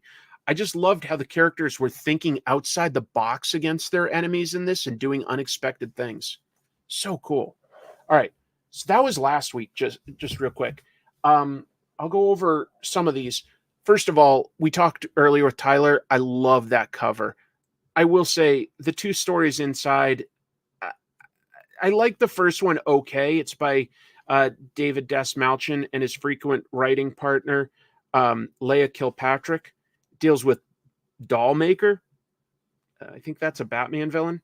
It's a decent twist to that. It was okay. But then there's like a Wonder Woman story that's supposed to be scary. I didn't care for that story or the art at all. But the cover is incredible. It's worth getting for that cover, honestly. I love that. Look at Superman all bound up like that. Oh, crazy. Yeah, people talking about what they voted for. I had voted for Nathan, but I won't tell you how it ended if you haven't read it yet. I think the big one that we should talk about this week is Absolute Wonder Woman. That was the big release this week. New take on Wonder Woman by writer Kelly Thompson and artist Hayden Sherman. And the biggest difference with this is Wonder Woman herself. Like her personality and abilities are intact, but her origin of how she grew up and her mission statement and stuff is very different. Because in this version of the planet, she was not raised on Paradise Island by, her mother and the Amazons. Apparently, they were all wiped out by the gods. Sort of happened. We don't see any of that. And baby Diana is taken to literal hell and given to Circe. And in the regular comics, Circe is a sorceress and frequent enemy of Wonder Woman. But in this, the gods are like, yeah, you have to take care of her. Don't know exactly why. Like, why didn't they just like kill this one or something? There's probably a reason. Oh, sure. Let me take a moment here. What is the Absolute Universe? For purposes of like if you just want to start reading it, it's just a fresh take on the characters. Okay, so it's a new continuity, new universe. They did like have a special with a behind the scenes thing saying that like Darkseid basically influenced this universe, so it's a little like darker or harsher. But all it means is that it's like trying to come up with a new version where the superheroes don't have all of their advantages. And in this one, what that means is that Diana wasn't raised, in a loving, nurturing environment by, these noble Amazon warriors and sent out on a mission of peace. She was raised in literally hell. And she, Cersei was ready to just let like the first monster that came across like kill the baby, but Wonder Woman had super strength and she threw the serpent away. So she stayed alive. What it does tell us is that like her personality is intact. Even though Wonder Woman grew up in this harsh environment, she would she still has compassion and forgiveness. Like this little like lizard thing like tries to burn her, and like Wonder Woman just grabs it and says like, you know, as a baby, no, no, and gives it like a kiss on the head. That's her nature. And her sort of kindness slowly makes Cersei a little bit of a better person. That's Wonder Woman. Wonder Woman is somebody that like rehabilitates a lot of her villains.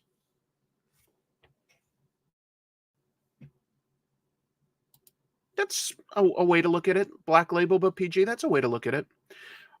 The art is great. I've liked Hayden Sherman in plenty of books. I thought, yeah, the art alone was an insta buy. You liked it. I'm glad to say.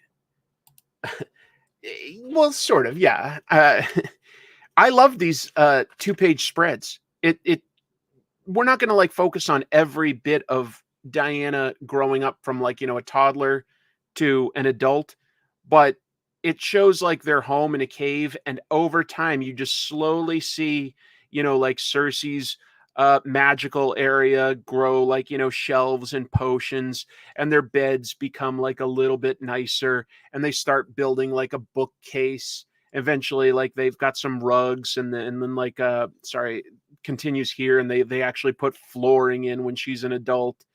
You know, they made a home out of like, you know, this terrible area of hell.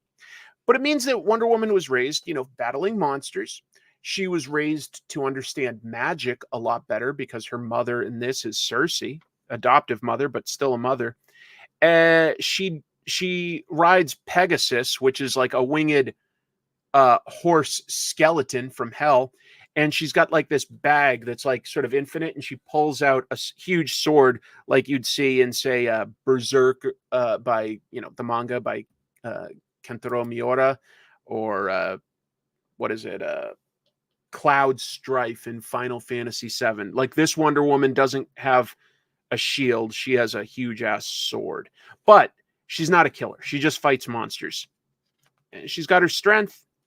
uh, you know, she's got her bracelets, but I don't know if she has her lasso of truth. She has a lasso in this that we see, uh, but it looks like it's glowing red, so it might be a very different lasso. I don't know if that's the same one or if Cersei gave her a different one. We don't know that, but what we know is that she's come out of hell to, you know, protect the world from the monsters of the underworld, and to try to keep it peaceful. Hades is busy because of the sequel. Yep. I don't know. We'll see how much it stretches. You know, this is a business, right? And so I think that they will test the elasticity of the market, to use technical terms. But yes, but ChemDog, great way to say it. She's still true to herself. She doesn't have all those advantages like that she typically has, but she still is a fierce warrior, but still also compassionate. She just at her core is willing to give somebody more the benefit of the doubt, and I like it. Thought it was really, really strong. I liked it more than I thought.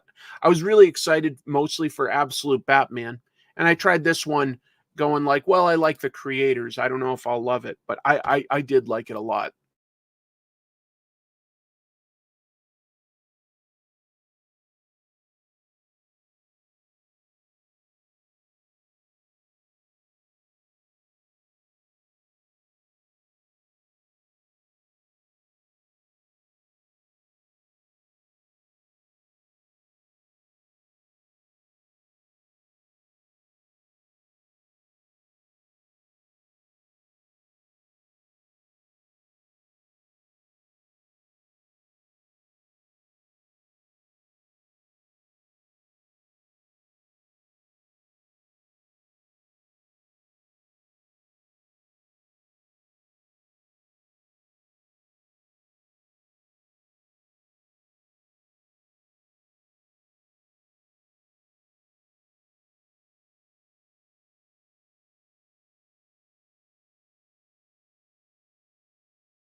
Hey, am I back? Can anybody let me know?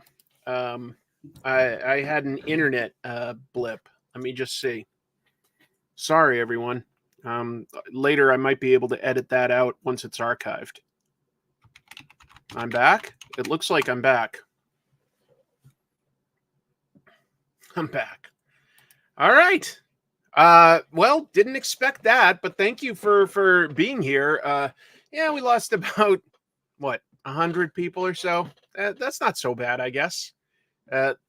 Amazing that some of you stayed here. I'll get back to talking about some comics, and then I'm going to draw tonight. So, very kind of you. That's funny. We'll see if by any chance like the numbers go up. That would really amuse me. Every once in a while here, I use Xfinity, and I don't know if anybody else has this issue, but every once in a while, the internet will like just sort of like just go out for a second, but it means you have to like reboot the modem, which takes a few minutes. So yeah, I didn't have like an outage in my area per se. It's so strange, so strange. Look, I was talking about Ultimate Wonder Woman, and I'll just keep it succinct here at the end and just say, wasn't necessarily anticipating this to be a book I'd love, especially because I was just saying how I really like the regular Wonder Woman title right now. And the idea that we currently have two different versions of Wonder Woman that I sincerely like both, I'm stunned by. But it's different in terms of the background and sort of like, her look, of course, and everything, but her personality is the same. So I really do enjoy this first issue. I'll just say I enjoyed it more than I expected to by far. Great stuff. I want to talk about 3 other comics real quick. Let me talk about this. We had the pleasure of having Tom Scioli on this show a few weeks ago, and he talked to us a bit about Godzilla's Monsterpiece Theater. This is a fun take on Godzilla. So we're going like turn of the century, okay? And it starts with the characters from The Great Gatsby. If you had to read that in high school, it's going to pay off now. You thought that was just a waste of time. It pays off here.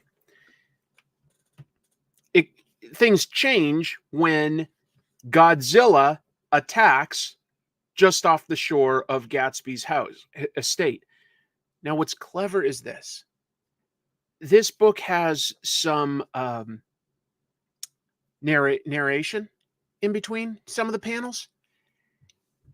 I am so impressed with Tom's ability to write in the style of F. Scott Fitzgerald. That can't be easy, but the narration feels of a kind with that book. And yet, the story is absolutely bonkers, with Gatsby and some of the supporting characters in that book meeting up with characters like Thomas Edison, or what do you call it? Not Captain Nemo, but the writer of it. What was his name? Hold on. Oh, he does meet Sherlock Holmes, by the way. Goes to England and meets Sherlock Holmes. He meets Jules Verne, who's a cyborg now. Yeah, writer Jules Verne has his own submarine and is it's so crazy. And Gatsby has tons of money, so he creates Jay Gatsby and the G-Force to combat Godzilla. And that's just some of the bonkers stuff that happens in this. It's so weird, but I love it. I love that nobody was like, no, Godzilla wouldn't do that. This is fun. This is a blast. And of course, you still get like Godzilla doing things like, destroying Big Ben, or, smashing together. He picks up a bus and he throws it back down as he wades through something in the center of town. I forget how the song goes, but anyway, it's a blast. There's some other characters from literature that will drop in the story. There's a variant cover of this by my friend Jim Mafood. Unfortunately, none of the comic shops in my area had that. It must have been snatched up really fast. But this one, of course, by Tom, is also pretty damn entertaining. A riff on the classic Fantastic Four #1 cover by Jack Kirby. This book surpassed my expectations. I would not have expected it to feel as literate as it does. But that's Tom Scioli for you. No, I don't think I saw his pitch for a previous Godzilla comic. Howard Hughes, interesting idea. Yeah. Oh no, it's sold out. There's a few places where sometimes you can order comics pretty reliably, like physical copies. Things from Another World. There's going to be a shipping cost, so sometimes it only makes sense if you like get a few comics. But yeah, I know that they were incentive variants, and I didn't see either of them. Oh, good. It's okay. So it's on Tom Scioli's channel. Good. My variant covers are red hot right now, Chris. Shazam! I just said that how I know Jim would have said it. You have some prints of your Godzilla cover, right, Jim? I think you did at the convention. Is that something you're selling online at all? Feel free to mention it. I don't know. But anyway, it's fun, folks. It's really fun. It's a cool take. Ninja Turtles issue 3 came out. This is Jason Aaron writing the book right now, and the artist for this one is Cliff Chang, and the character that we follow is Leonardo. Great cover, by the way. Like, just not just like a piece of cloth blowing in the wind, but it's Leonardo's mask, and this is actually thematic to this issue because he tries to give up being a warrior. Leonardo and his brothers have for some not quite explained reason, they've gone their own separate ways. Leonardo goes to India to a famous river. What's the name of the river? They do tell us. Just the banks of the Ganges River. And this is a real thing. They've got turtles there that eat the dead because people will have funeral pyres on the river, and the bodies go, they burn, and then they go into the water, and the bodies are there. Well, these turtles have over time adapted and will eat that flesh. And Leonardo just sort of watches them and tries to make his peace with what the world is, and not fight. But he decides that he's going to give up being a warrior and just be a turtle. But of course, it's never going to be that easy for somebody that's been fighting the Foot Clan forever and everything. So the Foot Clan basically bring him back into action. Cliff Chang's a great artist, really good at blending shadow and negative space, using nice big shapes to his work. This is no exception. Really, really nice. I like this panel, for instance. This is 2 panels, right? And we've got Leonardo in the same pose, but up here, all the Foot Clan are about to attack, and here they have just all dropped because he beat them all. So between these 2 panels, Leonardo has that quickly taken out a bunch of Foot Clan ninjas. I think that sort of speaks in a really satisfying way to his skills. We didn't have to see a lot of kicks and punches over several pages. We can literally in 2 panels. I mean, technically there's this preamble one of him just busting one of his katanas out. And then between these 2 panels, he's defeated his enemies. I just found that actually really good storytelling. Yeah, that's a great point. The coloring, let's see. It just says art by Cliff Chang. So I guess Cliff must have done the colors too, because they don't list a separate colorist here. Huh. Wow. Very satisfying. Very satisfying. The only time we really see any warm colors are on like inset panels or like, you know, the setting sun during these evening scenes. Anyway, the turtles are starting to all like reunite. The one that's in the most trouble out of the three of them is Donatello. But his story is next. No inker listed either. So it just says art by Cliff Chang, script Jason Aaron, art Cliff Chang, letters Sean Lee. That's it. So yeah, Cliff did a lot in this. And you know, greens and reds are natural contrasts. So some of these panels like really use that to great effect to highlight the action, but it also just sort of makes his shapes stick out in a great way. You really only get that like contrast for like really important actions.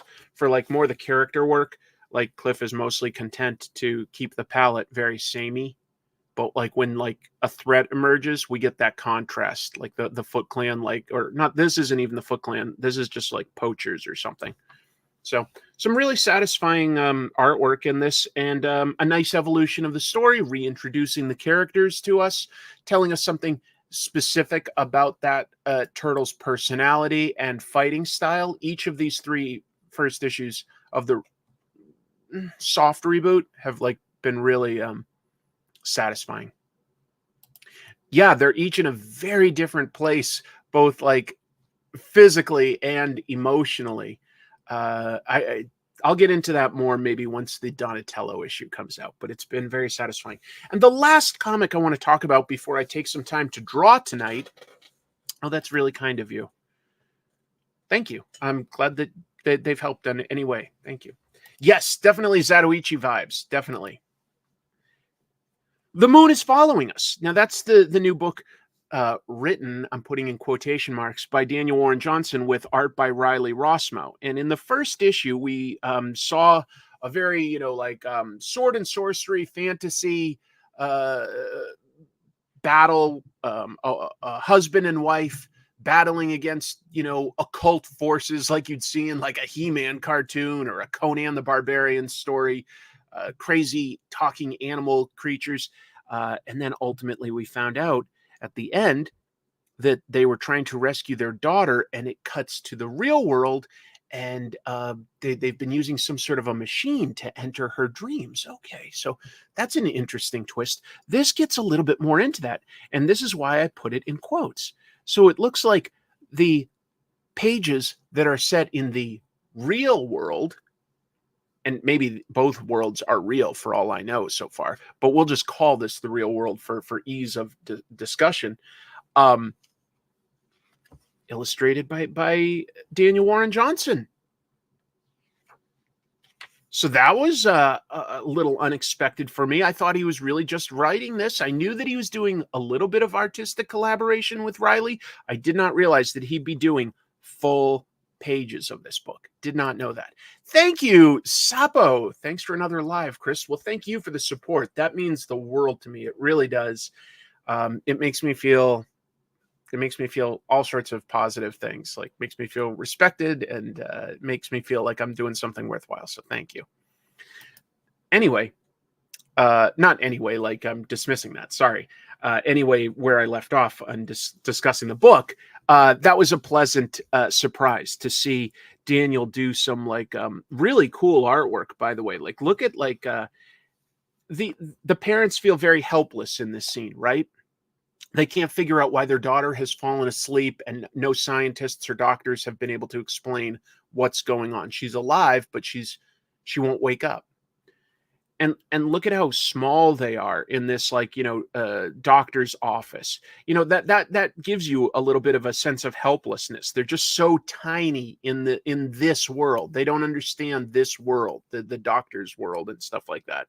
And I think that, like, I hope that was intentional, because that's definitely the vibe I got.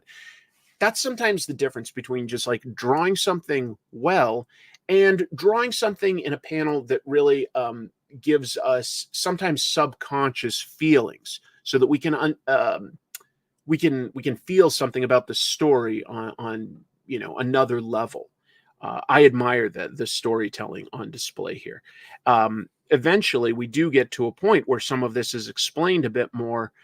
Not completely. It's more just like that there's a character that's guiding them into another world, and they're meeting new characters. And now we get the Riley Rossmo art when they're meeting these fantasy characters.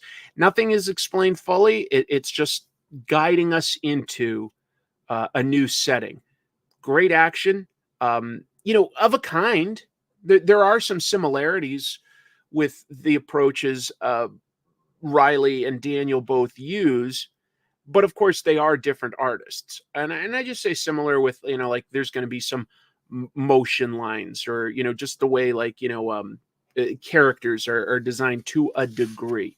It feels appropriate and stuff, but what I didn't expect was for it to go from one artist to a panel of a different artist. And when it's not being used as a fill-in or something, like Marvel's trying to put out an annual and they're like, we have 3 artists to tell this story because we had to get it out this month. No, this is very intentional and fits the story and helps give you a little bit of a divide there. And you probably could have done that with one artist trying to draw a little bit differently. Could have done that with a colorist using a different palette between worlds, but I find it very satisfying what these two folks are doing in terms of collaborating. It took me a moment too. All of a sudden I was like, oh, wait a minute. I'm reading a bunch of pages by Daniel Warren Johnson here. It was lovely. It was a great discovery.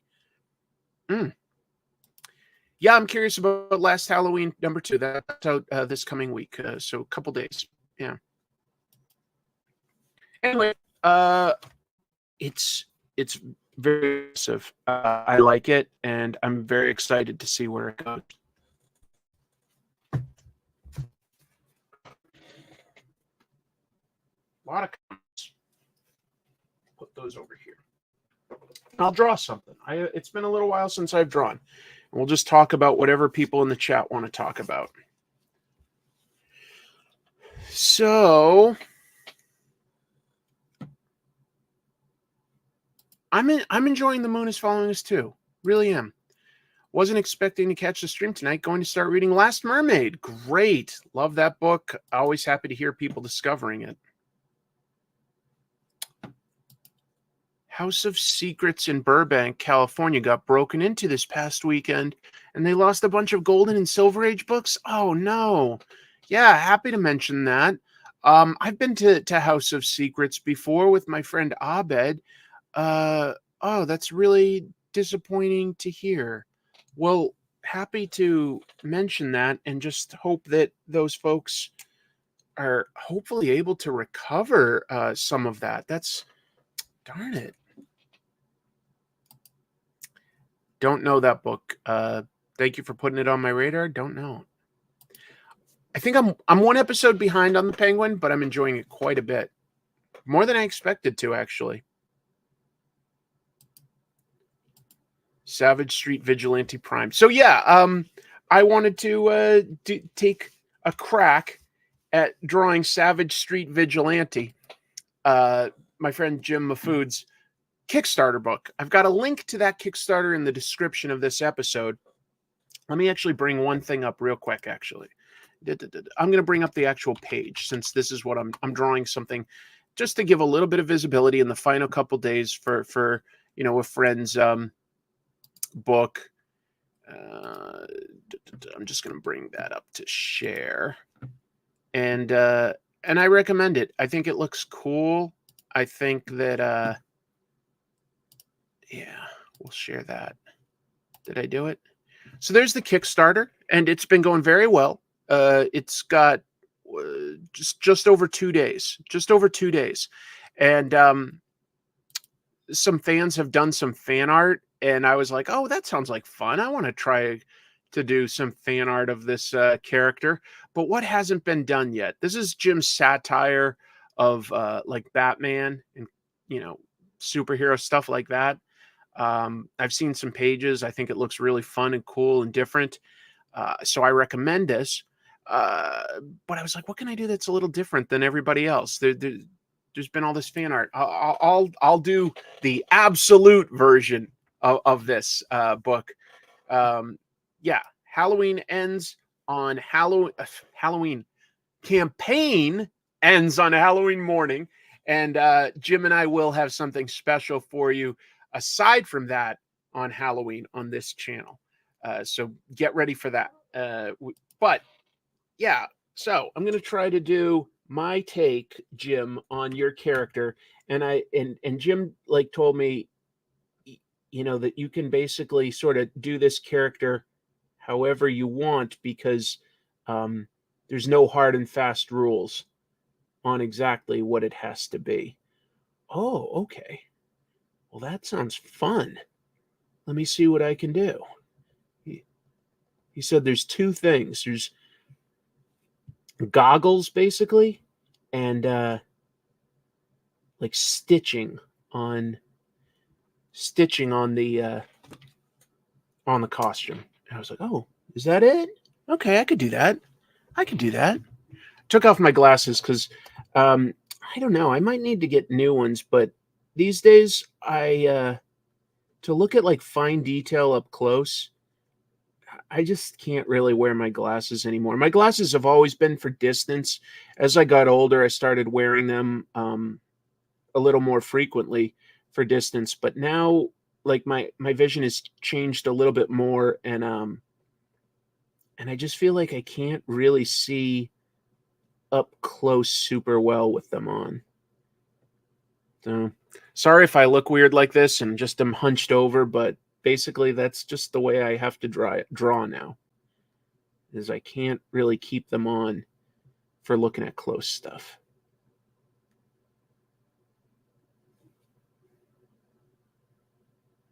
Does that make sense? Hopefully.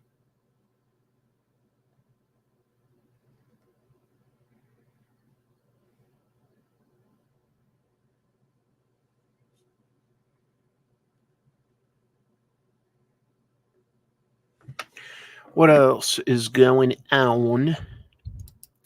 Halloween Ends is a terrible movie. That's random, but I don't disagree.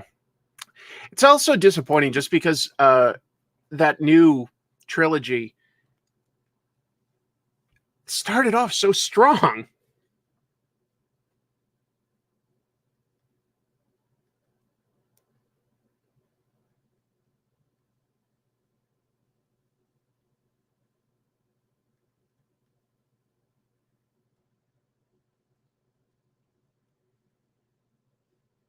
The first one is good.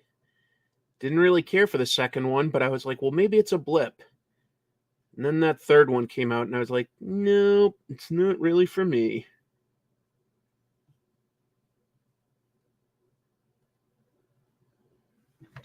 What else? Where did Superman go? Yeah, exactly. Where did Superman go? Where did Chris go? Makes sense to me. I also sometimes take off my glasses when I need to look at close things like reading. Yeah. Evil Dies Tonight. That was the second one. That was Halloween Kills. That was not great. Not great. Second one had some great sequences. It did still have some great sequences. The third one, you have to just be like, oh, okay, we're just not going to have Michael Myers be a huge part of this. We're going to talk about how evil can like infect a community. I was like, okay, that's a good idea. Don't know if it's best served by a movie that still has Michael Myers in it. Anyway, but I'm excited. When I say that there's going to be something for Halloween, I'm talking Trash Movie Bonanza. Jim and I have, I think, a pretty special one for you guys for Halloween.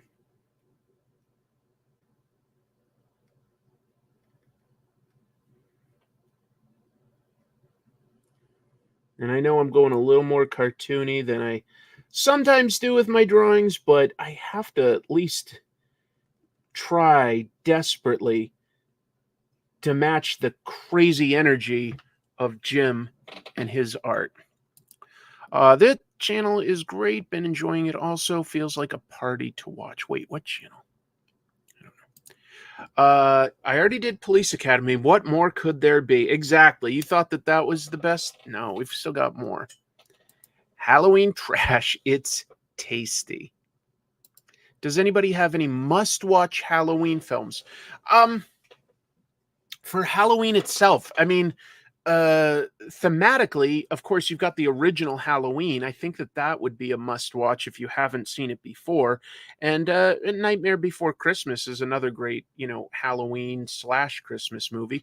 After that, I think, you just get into good horror movies. It might be The Shining or The Exorcist or Jaws or tons of others. I don't know, where to stop recommending. The Thing. I like watching that one every year around this time. Alien. I don't know.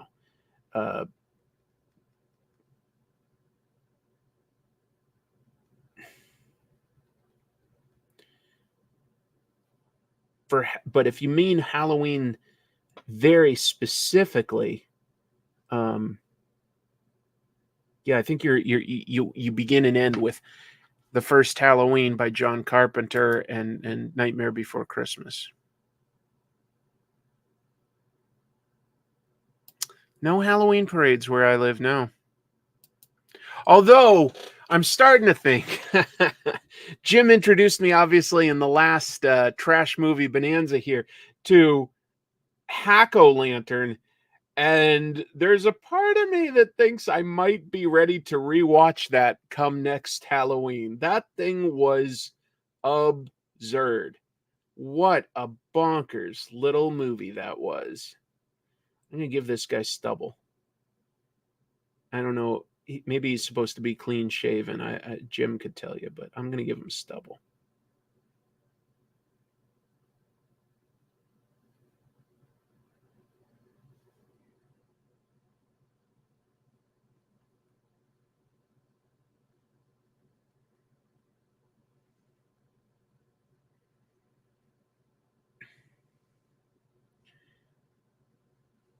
Seems like there's a couple good conventions going on right now. This past weekend was, I guess, MCM in London, but also I heard really great things about Lucca, LUCCA, the comics and games convention, I guess in Italy. That sounded awesome.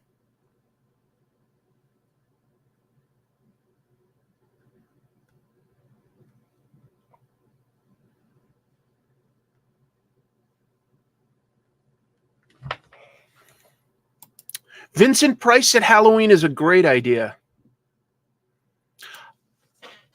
Elithidor, I knew I was forgetting one, and that's the one I was thinking of. It just wasn't coming to me. Trick or Treat is a legit, very, very good horror anthology. I like that one a lot. Yeah, it sounds huge. I would love to go to that someday. We'll see. Hack-O-Lantern is on Tubi for free. Thank you. And Jim Mafood for letting us discover it. Yes. Halloween 3, you say? That would be Halloween 3. That sounds special.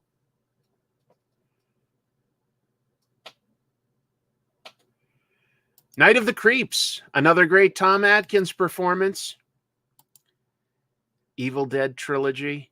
Well, now you can binge the trilogy and then binge the seasons of Ash versus Evil Dead. I think that was a really strong show.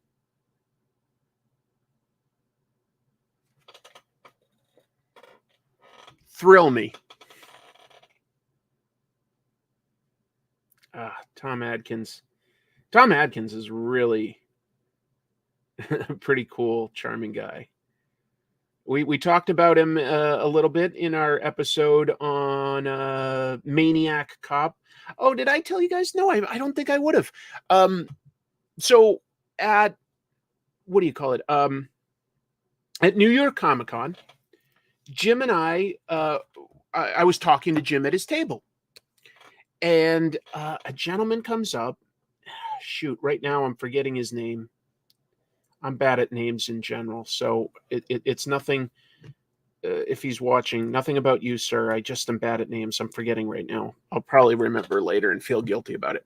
Anyway, he comes up and he says, I like Trash Movie Bonanza. He goes, I do the storyboards on the Fast and Furious movies. Wow, that's pretty cool. But the reason I wanted to stop by and like talk to you guys is I have a friend who's a stunt man. He did the stunt you guys were talking about forever on Maniac Cop on Trash Movie Bonanza. We were both like, yeah, of course. That was a great stunt. We were both super into it. And he's like, yeah, that's a friend of mine. He still does stunt work. Like, and he just called him up on the phone right there. And the stunt man gave us like a 4-minute story of how he pulled off that stunt of getting like sort of going flying off the pier with that van. Just a great moment in that movie. Yeah, thanks, Chuck. I'm drawing Squirrel Girl. That's my friend Chuck. And it's not my place to announce it, but Chuck has I won't say the name of it or anything or what it's about, but Chuck has illustrated and written a fantasy children's book that's incredible, and he just needs to find the right agent right now, I think, to take it to the next step. But sincerely, I don't say that about like everything I come across. He's got something special there. So if anybody is watching this and you're, a literary agent, reach out to me because Chuck's book is something special that you want to get. Trust me. Anyway. Yeah, Jim, that was really fun to have that guy come up and talk to us. The 80s Blob. Yeah, still does stunt work. I don't know what he'd be doing at this point. No, trust me, man. You've got something special in your hands. Never heard of that. That is new. You know what I discovered recently as far as sort of like obscure, weird cult movies is a site called Eternal Family. And I guess they just sort of host really weird, obscure films from all sorts of cultures, like Russian films and Japanese films. I don't know what happened to my voice there. It's not. They're eating the dogs. They're eating the cats. That's what it sounded like my voice was doing. Anyway, yeah, Eternal Family has some real good and obscure stuff from America too, of course. Don't know what happened to my voice there.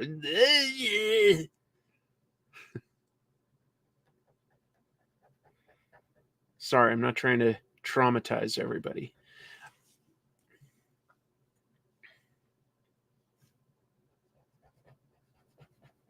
I wish I had the courage of, somebody like Jim when he like inks stuff and he just throws down these huge, amazing blacks and has like, no fear, but that comes with experience and time. And I'm a very slow artist. It's very cautious and like afraid to ruin a piece by throwing down too much too soon. Anyway.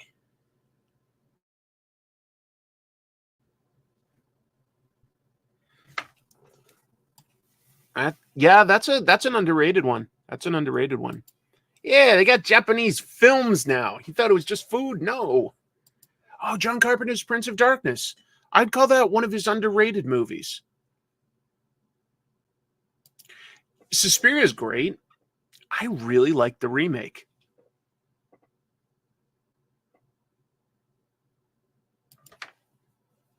Yeah, does Cat's Eye have that's the anthology one, right? Does that have the story where the actor from the Airplane parody movies has to like walk along the outside of a building's like high rise, like he's forced to at gunpoint or something? Am I remembering that right? Yeah, Suspiria 2018 is sincerely great. Yeah, John Carpenter's The Fog is underrated, but have you seen the remake of The Fog starring Tom Welling of Smallville? You haven't? Lucky you. Yeah, it is. Yeah, that's that piece of the anthology just always I don't know, it just felt cool.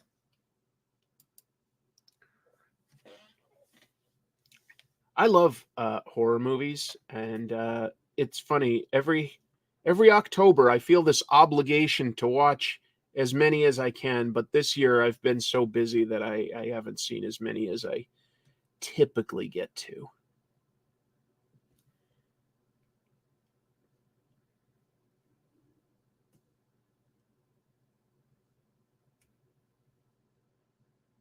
But I saw a few.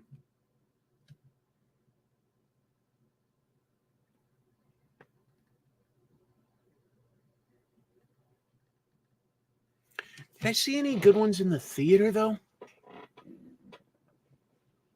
I didn't get to catch The Substance. I wanted to. You know what wasn't bad? I did see Smile, too. I guess maybe it benefited from I went in with low expectations, and I was like, that was satisfying. It had a few, like, jump scares that weren't cheap jump scares, like a cat jumping out of a closet. Something that was surprising in the moment, but still fit the story. So I was like, okay, that's how you do a jump scare. I liked it. Oh, man. Original TCM. Good movie. Audition is fantastic. I've been recommending that to a lot of people this year, like people that say they like horror, and I'm like, have you seen this? And most people haven't seen that. I did see Venom 3. I can give a spoiler-free review of that, I suppose. I don't think I disliked it as much as many critics seem to. You know, I went into that with pretty low expectations, but I was like, that was fine. I'm not saying it's great. I'd probably only give it something like a C, but it was fine.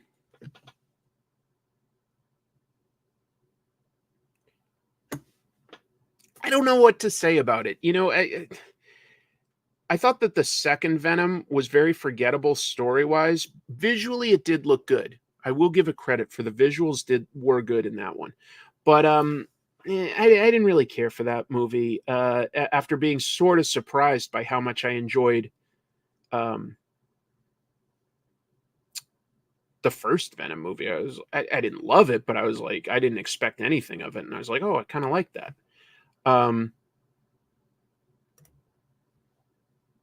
But I didn't really like the second one. And then the third one, I was like, man, that was fine. I gotta see The Substance. I gotta see it. Yeah, I kind of enjoy it. I don't know. You know, I don't know. Maybe it just struck me at the right time. I wasn't expecting much out of it, and I liked it for what it was.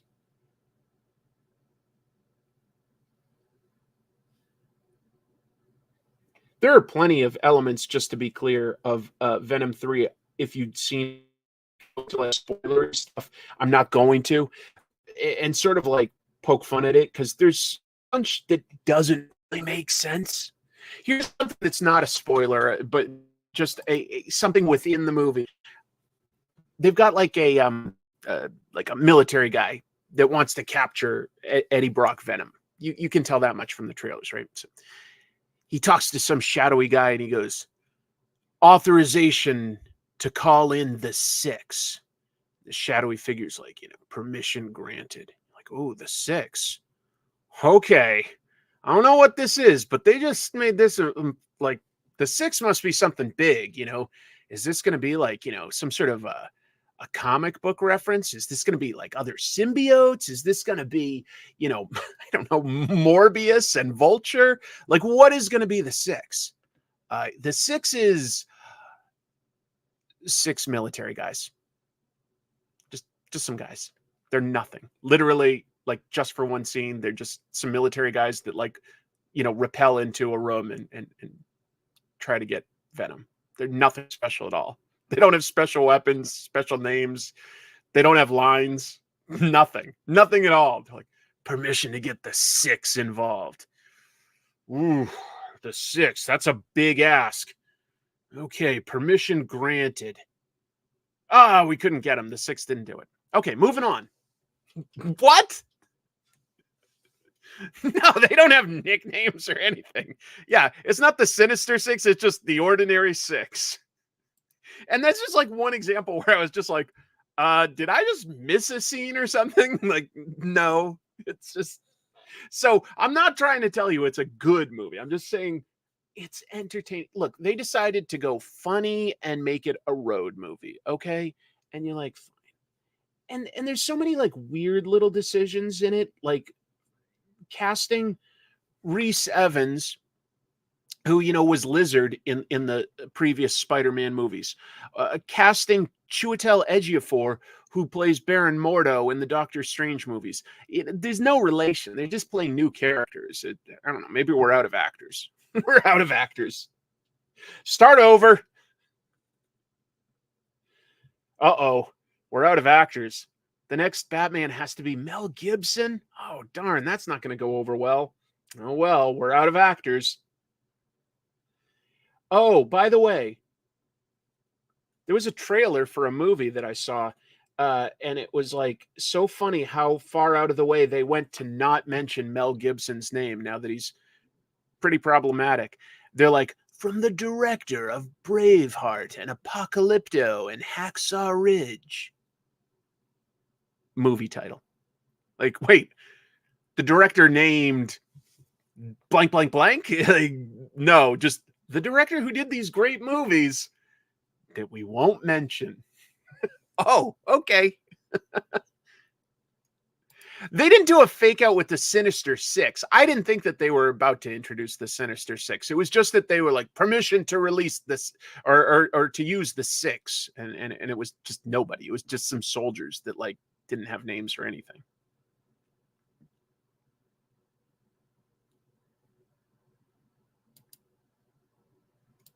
Two minutes behind. Oh, maybe it's from like when I had that outage, the internet outage.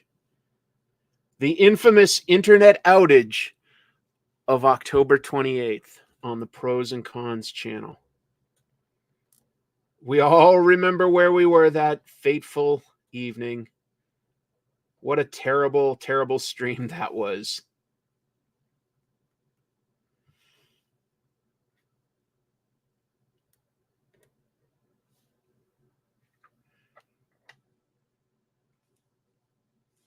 All right, let me take a moment to add some stitching.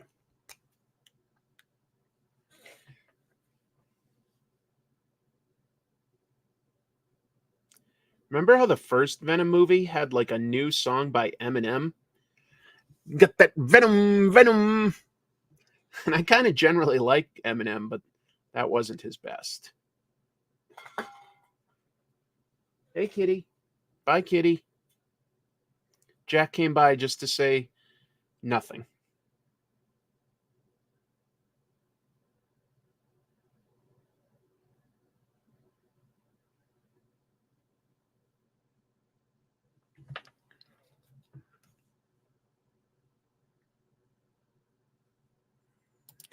The stitching is very important. I'll start adding more right away. Here, I'll zoom in a little more to this.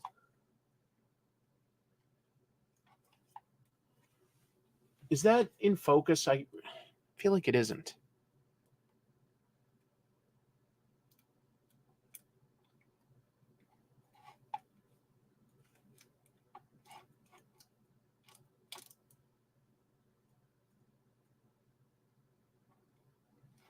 There.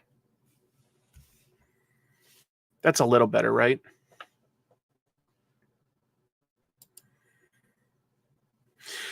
You know, it's funny. There are some movies that have some, like superhero movies specifically, I'm talking about, had some like really good banger songs like attached to them, like Kiss from a Rose by Seal for Batman Forever.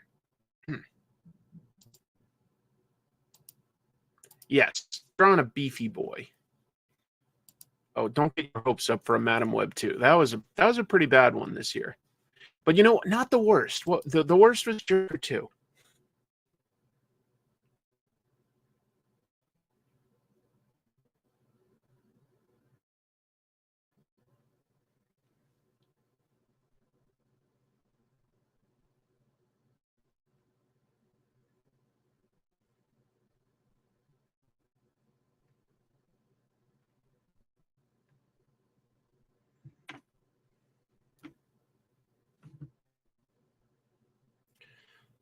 Joker 2 was pretty bad.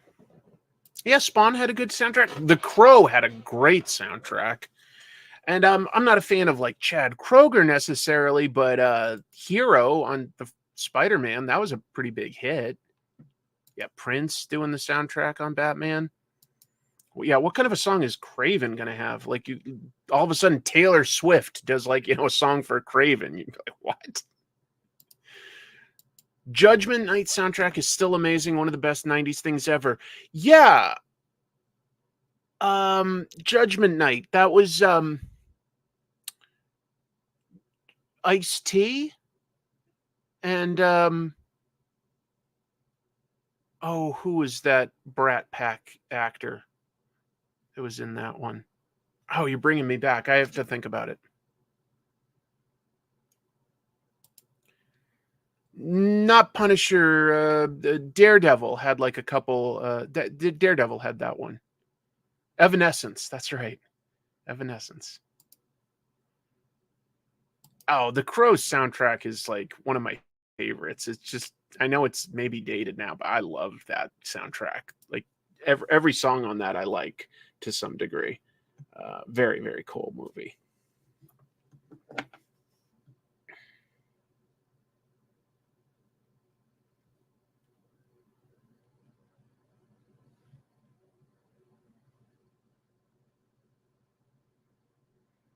Yeah, who can forget that first Daredevil movie where like Elektra trains for like a couple hours and then goes right into battle only to then instantly get killed. Did Steel have like a rap by Shaq in it? Because Shaq was doing a lot of rap at that point. Did Shaq do a rap for the Steel movie? That would be funny if he did, but I don't know if he actually did. That would be funny if he did.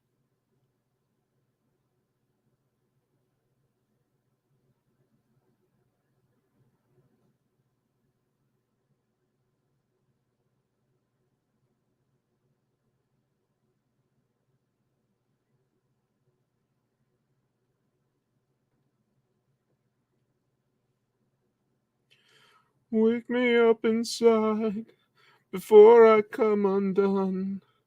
Save me from the nothing that become. Yeah, crazy times. Crazy times.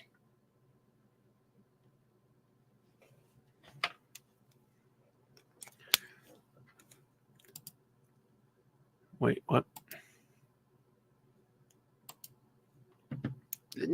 Yeah, a little bit of it. Oh, yeah, I think I heard about that. Cochise from the Warriors passed away, huh? That's too bad. That was it. What did Last Action Hero have on it? Maybe I need to rewatch that movie. I remember I didn't really care for Last Action Hero when it came out, but a lot of people have said they enjoyed that one. Maybe I just wasn't expecting the right thing out of it. I don't know. I didn't enjoy The Last Action Hero when I saw it in theaters.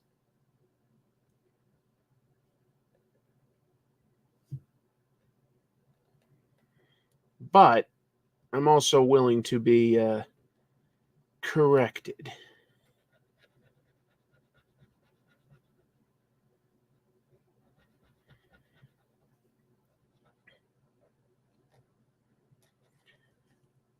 I think the next time I get a choice for Trash Movie Bonanza, I'm going to choose another comic book movie. I think that we should do a couple more comic book movies the more I think about it.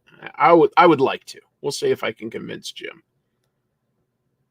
He's introducing me to all sorts of like crazy schlock that I did not know about. I thought that I had a deep knowledge of horror, but maybe I don't, is what I'm learning. But there are also a few horror movies that I want to like get on the show. So we'll see. There's a lot of good things that I enjoy doing on that. Kudos to our editor, Jamie, has a lot to do on this next special episode that we're making for you guys for Halloween. Like he has more work than typical. So it's taken us a while to produce this one, and it's because we just sort of like did our fun, easy part and then just dumped a ton of work on Jamie, and we're like, good luck with all that. You're good with that? Okay. That's nice to hear. Movie was not great. Soundtrack was better for Last Action Hero. Okay. Mystery Man had Smash Mouth's All-Star. Remember I remember the Smash Mouth like Twitter account used to get angry at people that said that they were like the band from Shrek because they had something like 3 songs in Shrek, and they were like, "We did more than that. We had a lot of #1 hits." Mystery Men was pretty cool for what it was. I really wish we somehow got Flaming Carrot.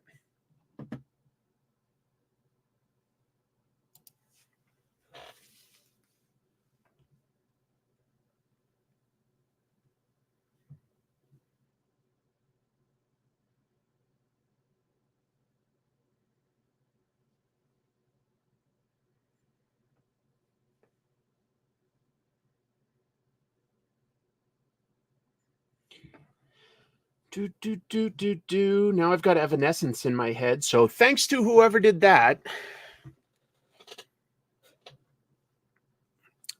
What comics are you guys reading that are new to you? Like, doesn't even necessarily have to be something that came out this week or anything like that, but just curious what people are reading.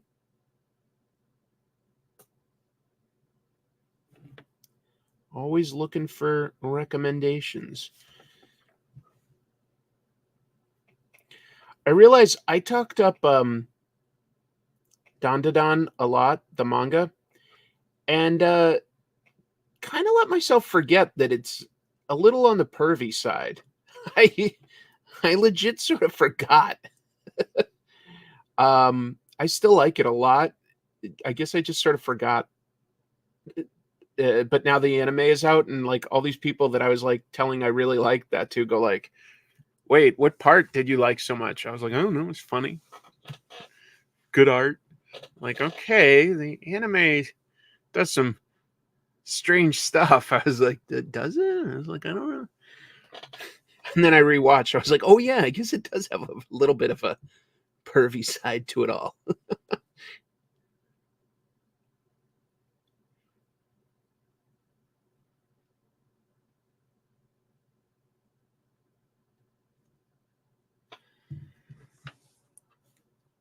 Oh, Space Usagi Yojimbo came out.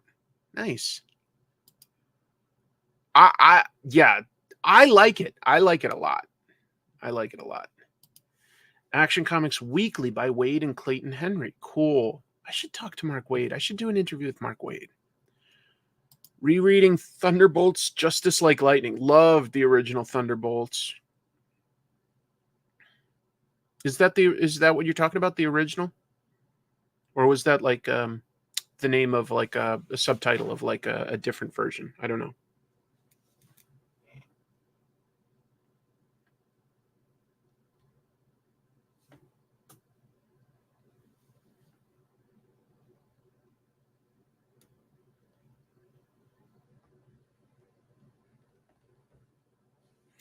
Me not know. Me not know nothing.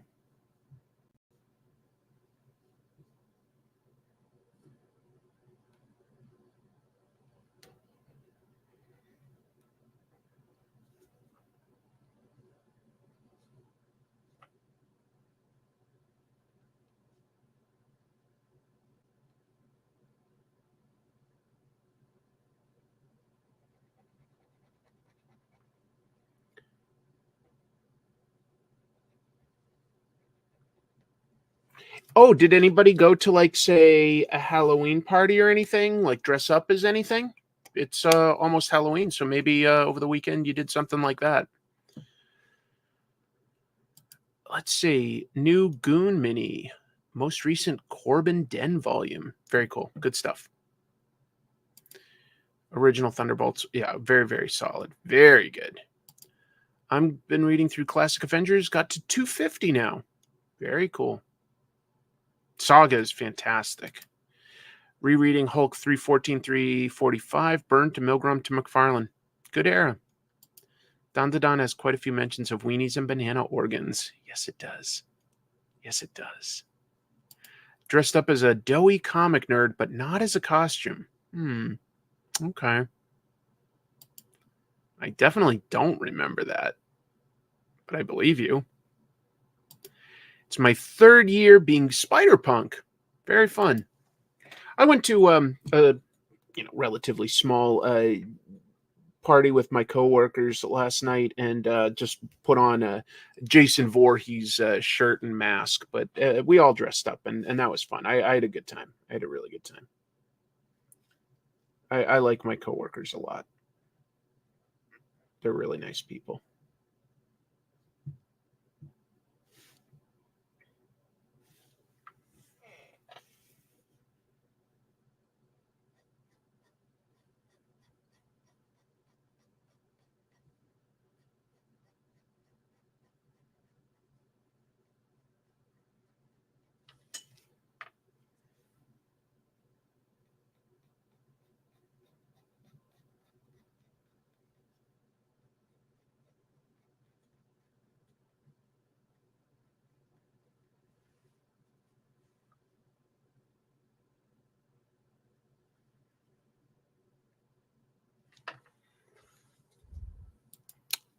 Department of Truth. I need to catch up with that someday.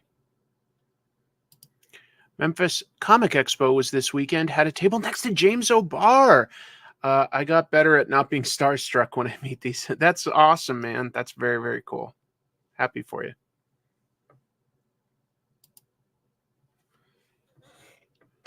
I admire James O'Barr a lot. He made such a deeply personal story, I think, with The Crow, and I think it holds the test of time.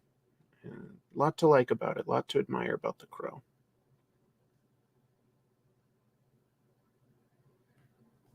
And it's interesting how, like, his version works so much better than all the other versions. Like, because you'd think that The Crow could be a little more versatile than it is, but I keep going back, and it's just like his original comics are just so much more sort of like raw and emotional than anything else. And I do love that Brandon Lee movie, but boy, those original comics just really, really strong.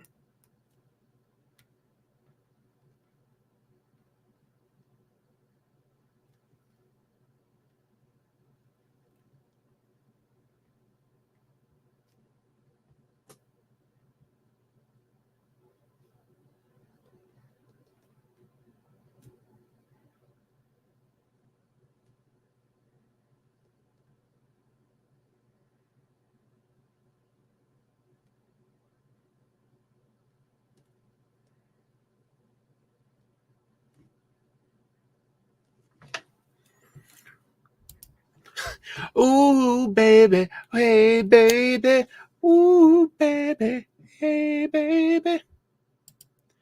Oh, hey, it's Dave from West Coast Avengers. I'm doing really well in general. Yeah, thank you for asking. That's very kind of you. Is it already time to adjust our clocks? Is it really? Or are you messing with me? Because maybe it is. Damn.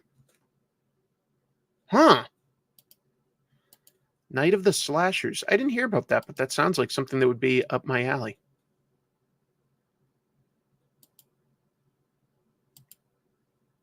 Wait, he did? Ooh, I should look that up. I don't think I knew that.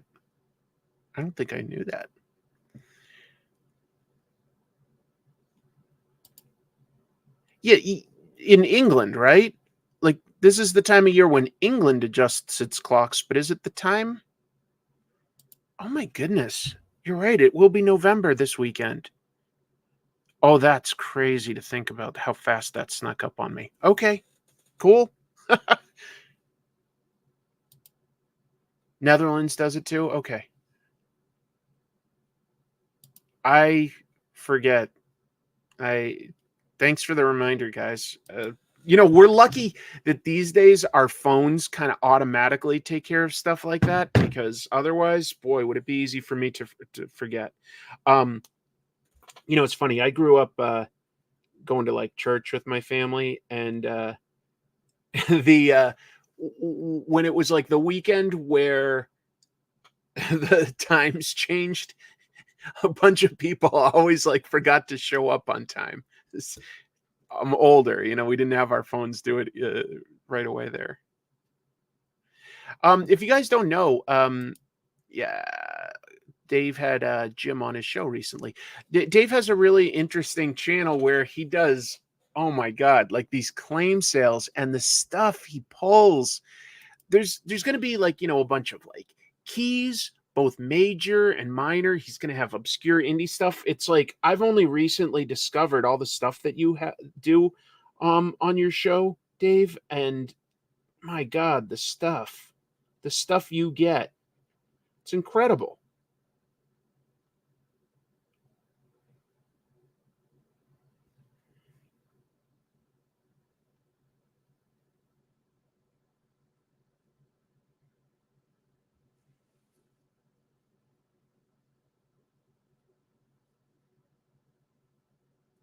So anyway, if you're looking to like fill like fun random gaps in your channel, in your collection, give Dave's show a watch. You might find some really cool stuff that you are either looking for or that might start you down a new path.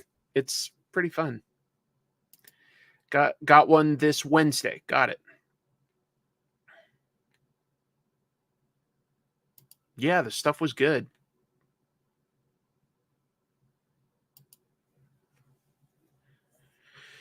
What else should I do? What else should I do?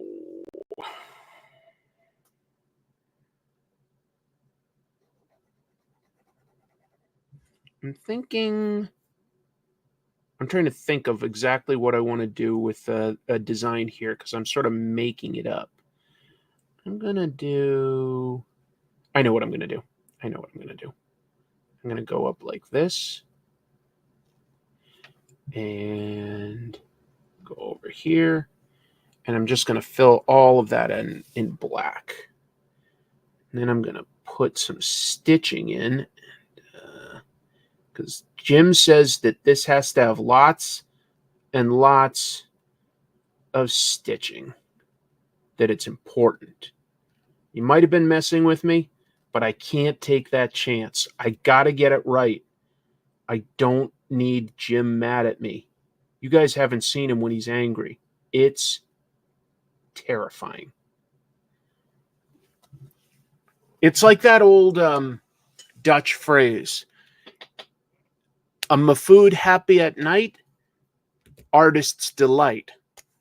Mafood mad by morn, dead by dawn.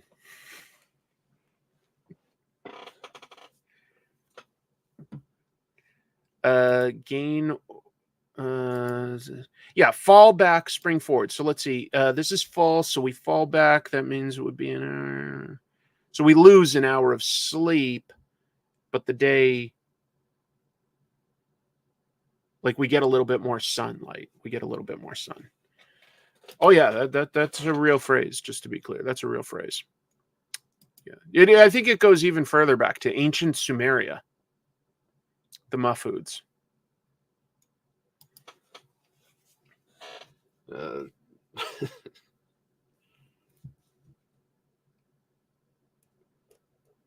Sorry, Jim.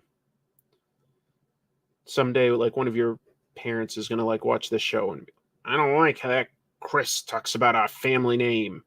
How do you let him besmirch it like that? Kill him. Wait, what? That's an extreme reaction.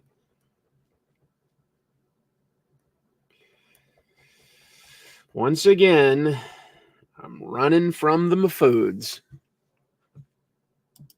Yeah, I don't lie. I'm like Superman. I can't.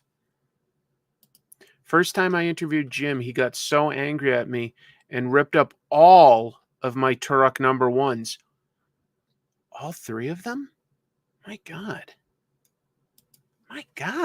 That's extreme. Yeah. He looks like an easygoing,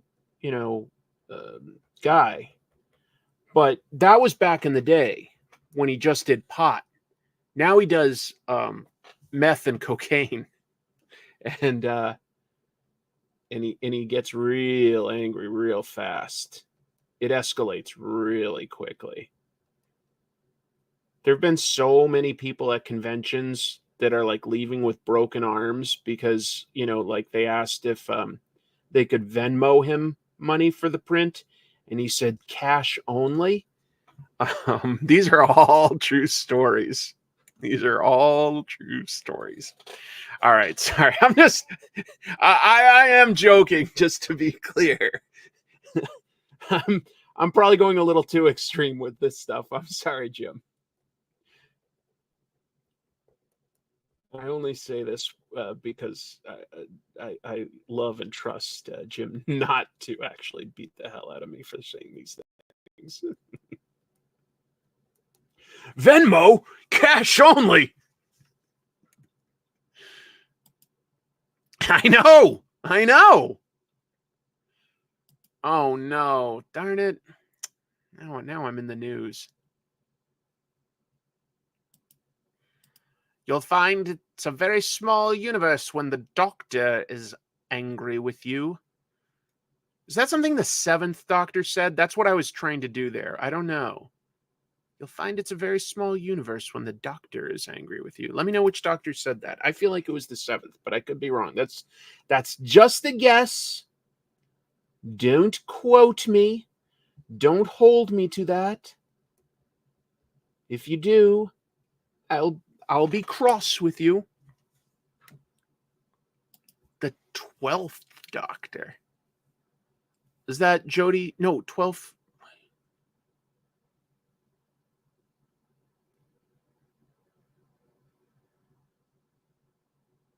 So that was Joe. No, that was. Oh, that was Peter Capaldi. Peter Capaldi. Do a Powerbomb was actually inspired by the time Jim beat the crap out of Daniel Warren Johnson for just saying hello. Yeah, because it was afternoon, at which point you're supposed to say good afternoon, not hello. It's considered very rude to say hello afternoon.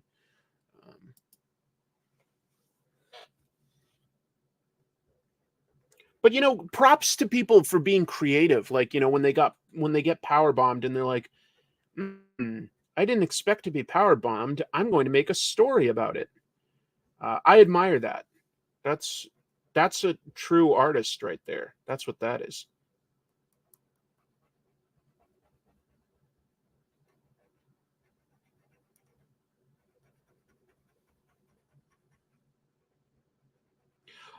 When you're inking, folks, or when you're looking at inking by artists, suppose I blacked out like all this cape behind the character's head. I'm curious. Do you prefer it when, like, say the head would have like a white halo outline so you can see these details? Or do you prefer the black to go right up to the edges and for that to sort of like just all blend in? Different artists do it differently, and some have like really firm opinions on it. You know, Eric Larson, for instance, does not like it when people put that halo around. He feels like it's very artificial. Oh, yeah. That was a good episode. You prefer a halo around so that you can see the line art. I might also prefer that. I got to think about this. Like, I feel like I haven't really locked in my opinion. I feel like that's what I want to do right now, but I'm not sure that that's like what would be best for the artwork and the final result.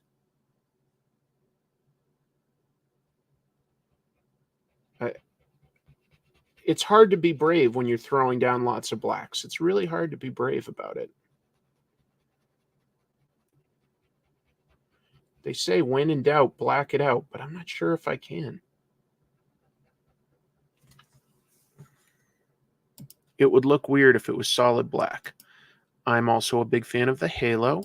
Depends on the art and lighting. Oh, yeah, that's fair. Right. You guys going to do a Halloween live stream Wednesday? And is that the final hours of your Kickstarter? I'm trying to do the math in my head. I don't know exactly when it ends. But again, there's a link for Savage Street Vigilante in this description. And I just wanted to, like, you know, do my small part to give Jim a little bit more visibility here, because I want all of my friends that do crowdfunding stuff to be as successful as possible. I feel like I didn't help my friend Randy enough on his last one for Bullet Adventures. I feel like I could have done more. I hope it was still successful, so I hope that Randy does another that I can help with more. You know, crowdfunding is a tricky beast, and you want to like maximize the potential there. And I'm thinking about it now, you know, because I'm really, if I can find the right artist, I really would love to do a Kickstarter for a horror book that I'm writing in the new year in 2025. I'm targeting like February, but that's contingent on me finding the right artist. And I'd really love to find a top tier artist that I can pay, you know, their going rate, but you know, that all depends on how well can collaborate and what somebody's availability is. It's very tricky, obviously. I hope. I'd really like to give it a shot and see like if people like what I do writing wise. I talk a big game about comics, but do I know the rules? Do I know what will actually work? Well, this is one way to find out.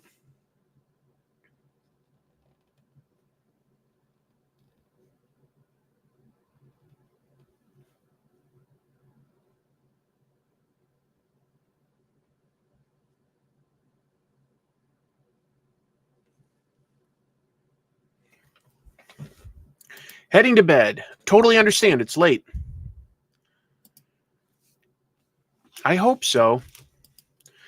You talk the talk. I bet you'd write the right.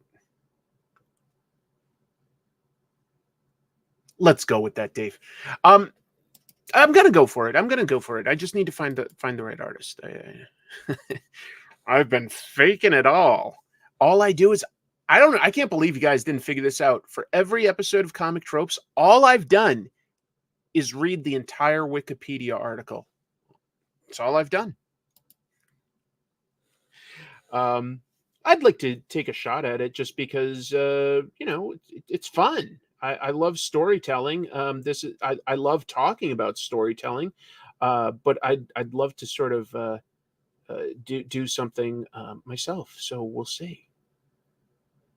I feel like I've got a lot of friends that are willing to potentially do like, you know, pinups or variant covers and like things like that could like really help.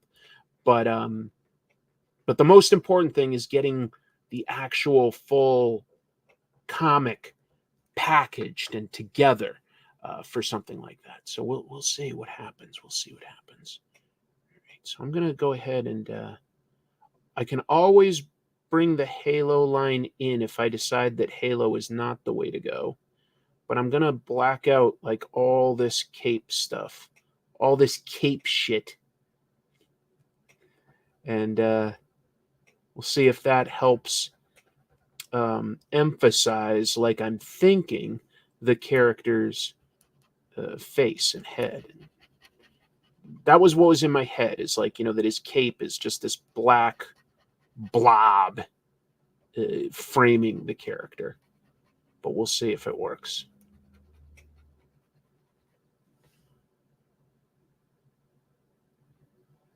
And Eric Larson is... I'd be honored to have him mad at me. I'd be honored. I am not the pro that he is. I admire Eric Larson a lot, by the way. I don't know if I've ever mentioned that, but you know, he's been cranking out. That almost sounds too workmanlike, but he's been producing, you know, his own vision of a superhero comic based on, you know, his own childhood ideas even. And I really admire what he's done with Savage Dragon for so long at this point. That's just one thing that he does, but, you know, it's really, I admire it a lot. Okay. Oh, man, totally agree. It really is, in my opinion, unlike any other comic I don't think you can easily compare what Jim is doing with Savage Street Vigilante. I don't think you could compare it very easily to anything else. And that's a good thing. That's a good thing. I was talking to him about this a little bit at New York Comic Con, and every artist evolves. But Jim, like, I haven't clued into exactly when, but there was a certain point at which Jim's always had his own style, right? But there was a certain point where it really went from being, like the line art that he did in things like Clerks and Generation X to this like really street art style of something like Savage Street Vigilante. And I just don't know the exact, maybe it wasn't an exact moment, but like if I could narrow it down to like seeing when he really became confident in doing so much of his own thing, I'd find that very interesting. I love it when an artist is already good and then sort of finds what makes them and leans into it. One that I was talking about recently on just Twitter was Dan Panosian. Dan Panosian, I might be mispronouncing his name. I don't know. I've never met him or anything. But, he broke in the 90s and had the style that was being asked for at the time. And he went on to use that style very successfully with, started at Marvel, but quickly was doing stuff at Image Comics, selling millions of copies, honestly. Just like he added all up, just selling so much. But then you compare that artwork that's sort of crosshatchy, super musculature rendered style to the stuff that he's doing now. And it's mind-blowing. You look at like Canary, you look at his variant covers for books like G.I. Joe and Nightwing and so on. And it's mind-blowing to see the evolution. And I feel like he's sincerely one of the best artists in comics right now, period. It's been incredible witnessing that bit of evolution. And I don't think he's ever, been bad or anything like that. But I love what he does now. I love it. I love it. Yeah, did Captain America backups, did backups in a few books. Did a lot of inking. Inked Mark Pacella on X-Force, I think, if I'm remembering right. Really interesting. Let's see. It's amazing to see how that comic grew older with Larson. Yeah, like Savage Dragon. Yeah. Only thing I don't love about it is like how he draws Dragon's wife. I feel like, he really sexualizes her, which is one thing but I feel like he draws her really young. It just like icks me a little. But that might just be me. I don't think it's meant to, but it just like gives me a little ick. But I love the humor. I love the artistry. I love the action and adventure, both story and art. Really, really cool.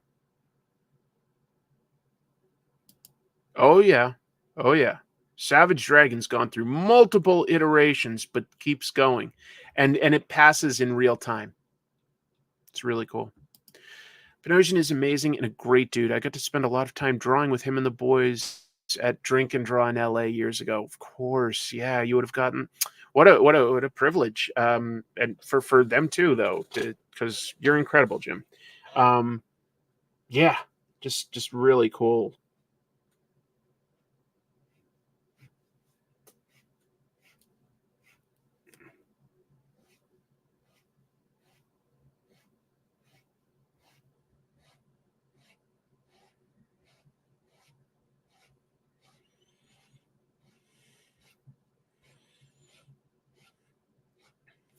What should I have for dinner tonight? I just realized I got to eat at some point. I don't know.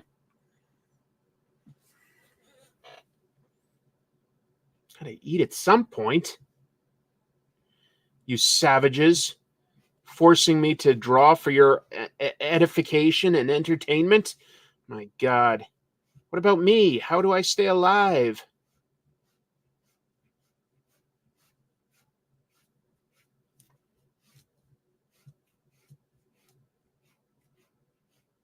How do I stay alive? You know what? I think I have a cauliflower crust pizza in the freezer. That's what I'll do. It's kind of fun, but it's not like really bad for you. So that's what I'll do. That's what I'll do. Cauliflower crust pizza.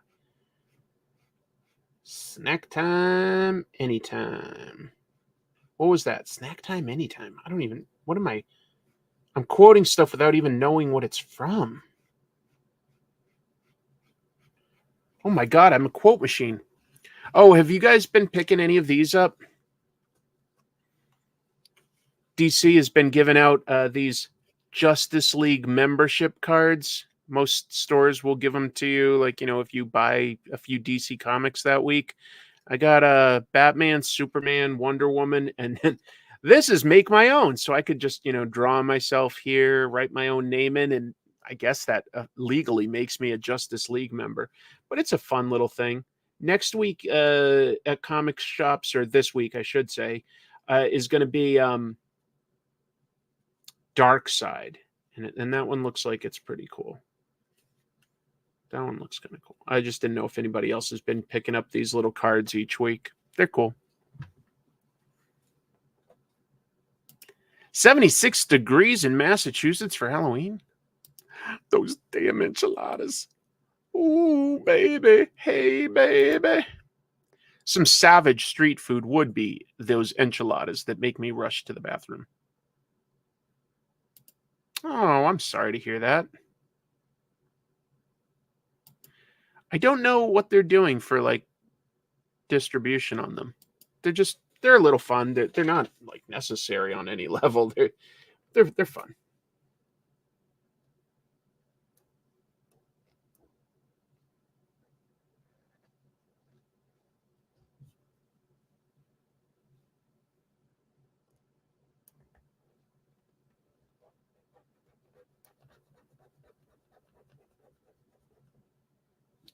Ooh, baby, hey, baby. Ooh, baby, ooh, baby.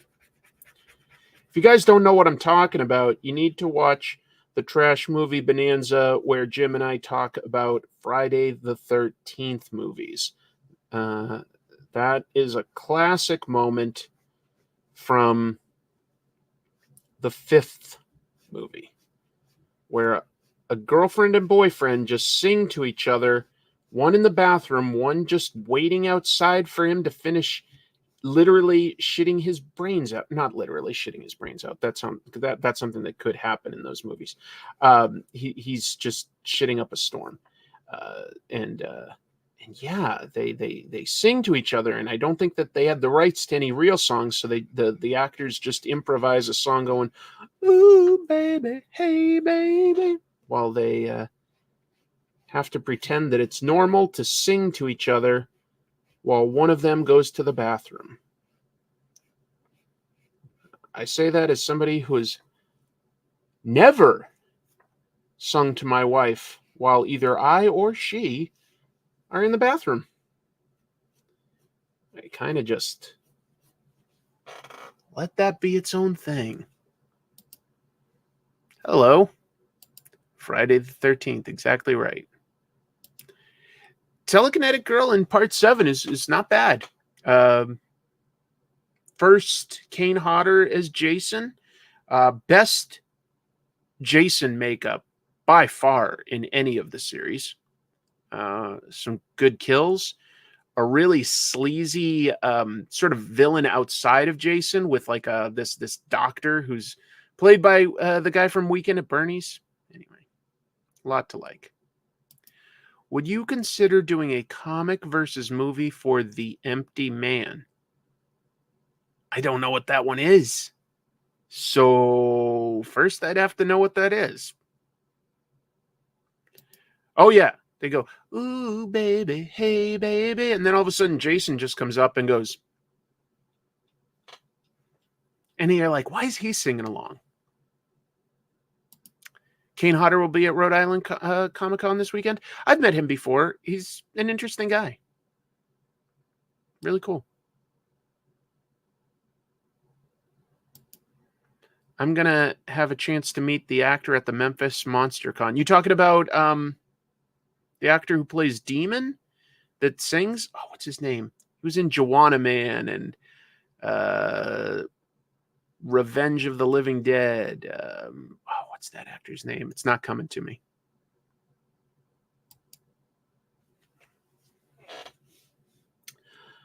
Ooh, baby, hey, baby.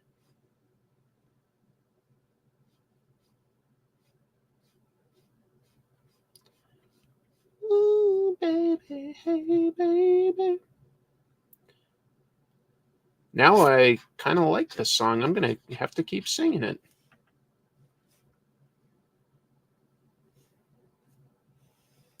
Well, I'm probably not going to have the time to finish all of this tonight because it's already getting pretty late. Hopefully this gives you an idea of what I was drawing.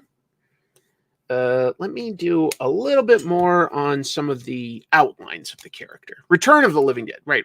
Return of the Living Dead. Right. Fun fact, if I remember correctly, The Empty Man was the last movie released under the 20th Century Fox label after the Disney acquisition, but before they took it over. Miguel Nunez. Thank you. Miguel Nunez Jr. Also, if I'm remembering right, and I might not be, he might have been on Joey, the spinoff from Friends. Not as like a regular, but like I think in a few episodes. I think so. Hard to remember. Hard to be sure.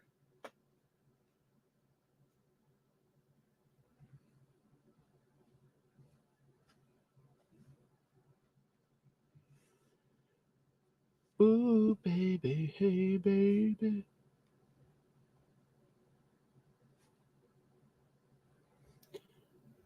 Drew my boy with thick thighs. Big, thick thighs. He's got the thickest thighs. Thick thighs. One look at you and I can't disguise. Thick thighs. Dave from West Coast Dave Vengers, you thought that you were the only one that sang bizarre songs like The Backwards Man.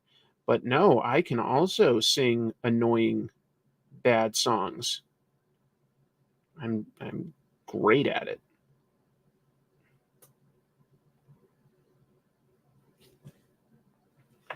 One look at you and I can't disguise. I got big, thick thighs. Now I got you in my sights.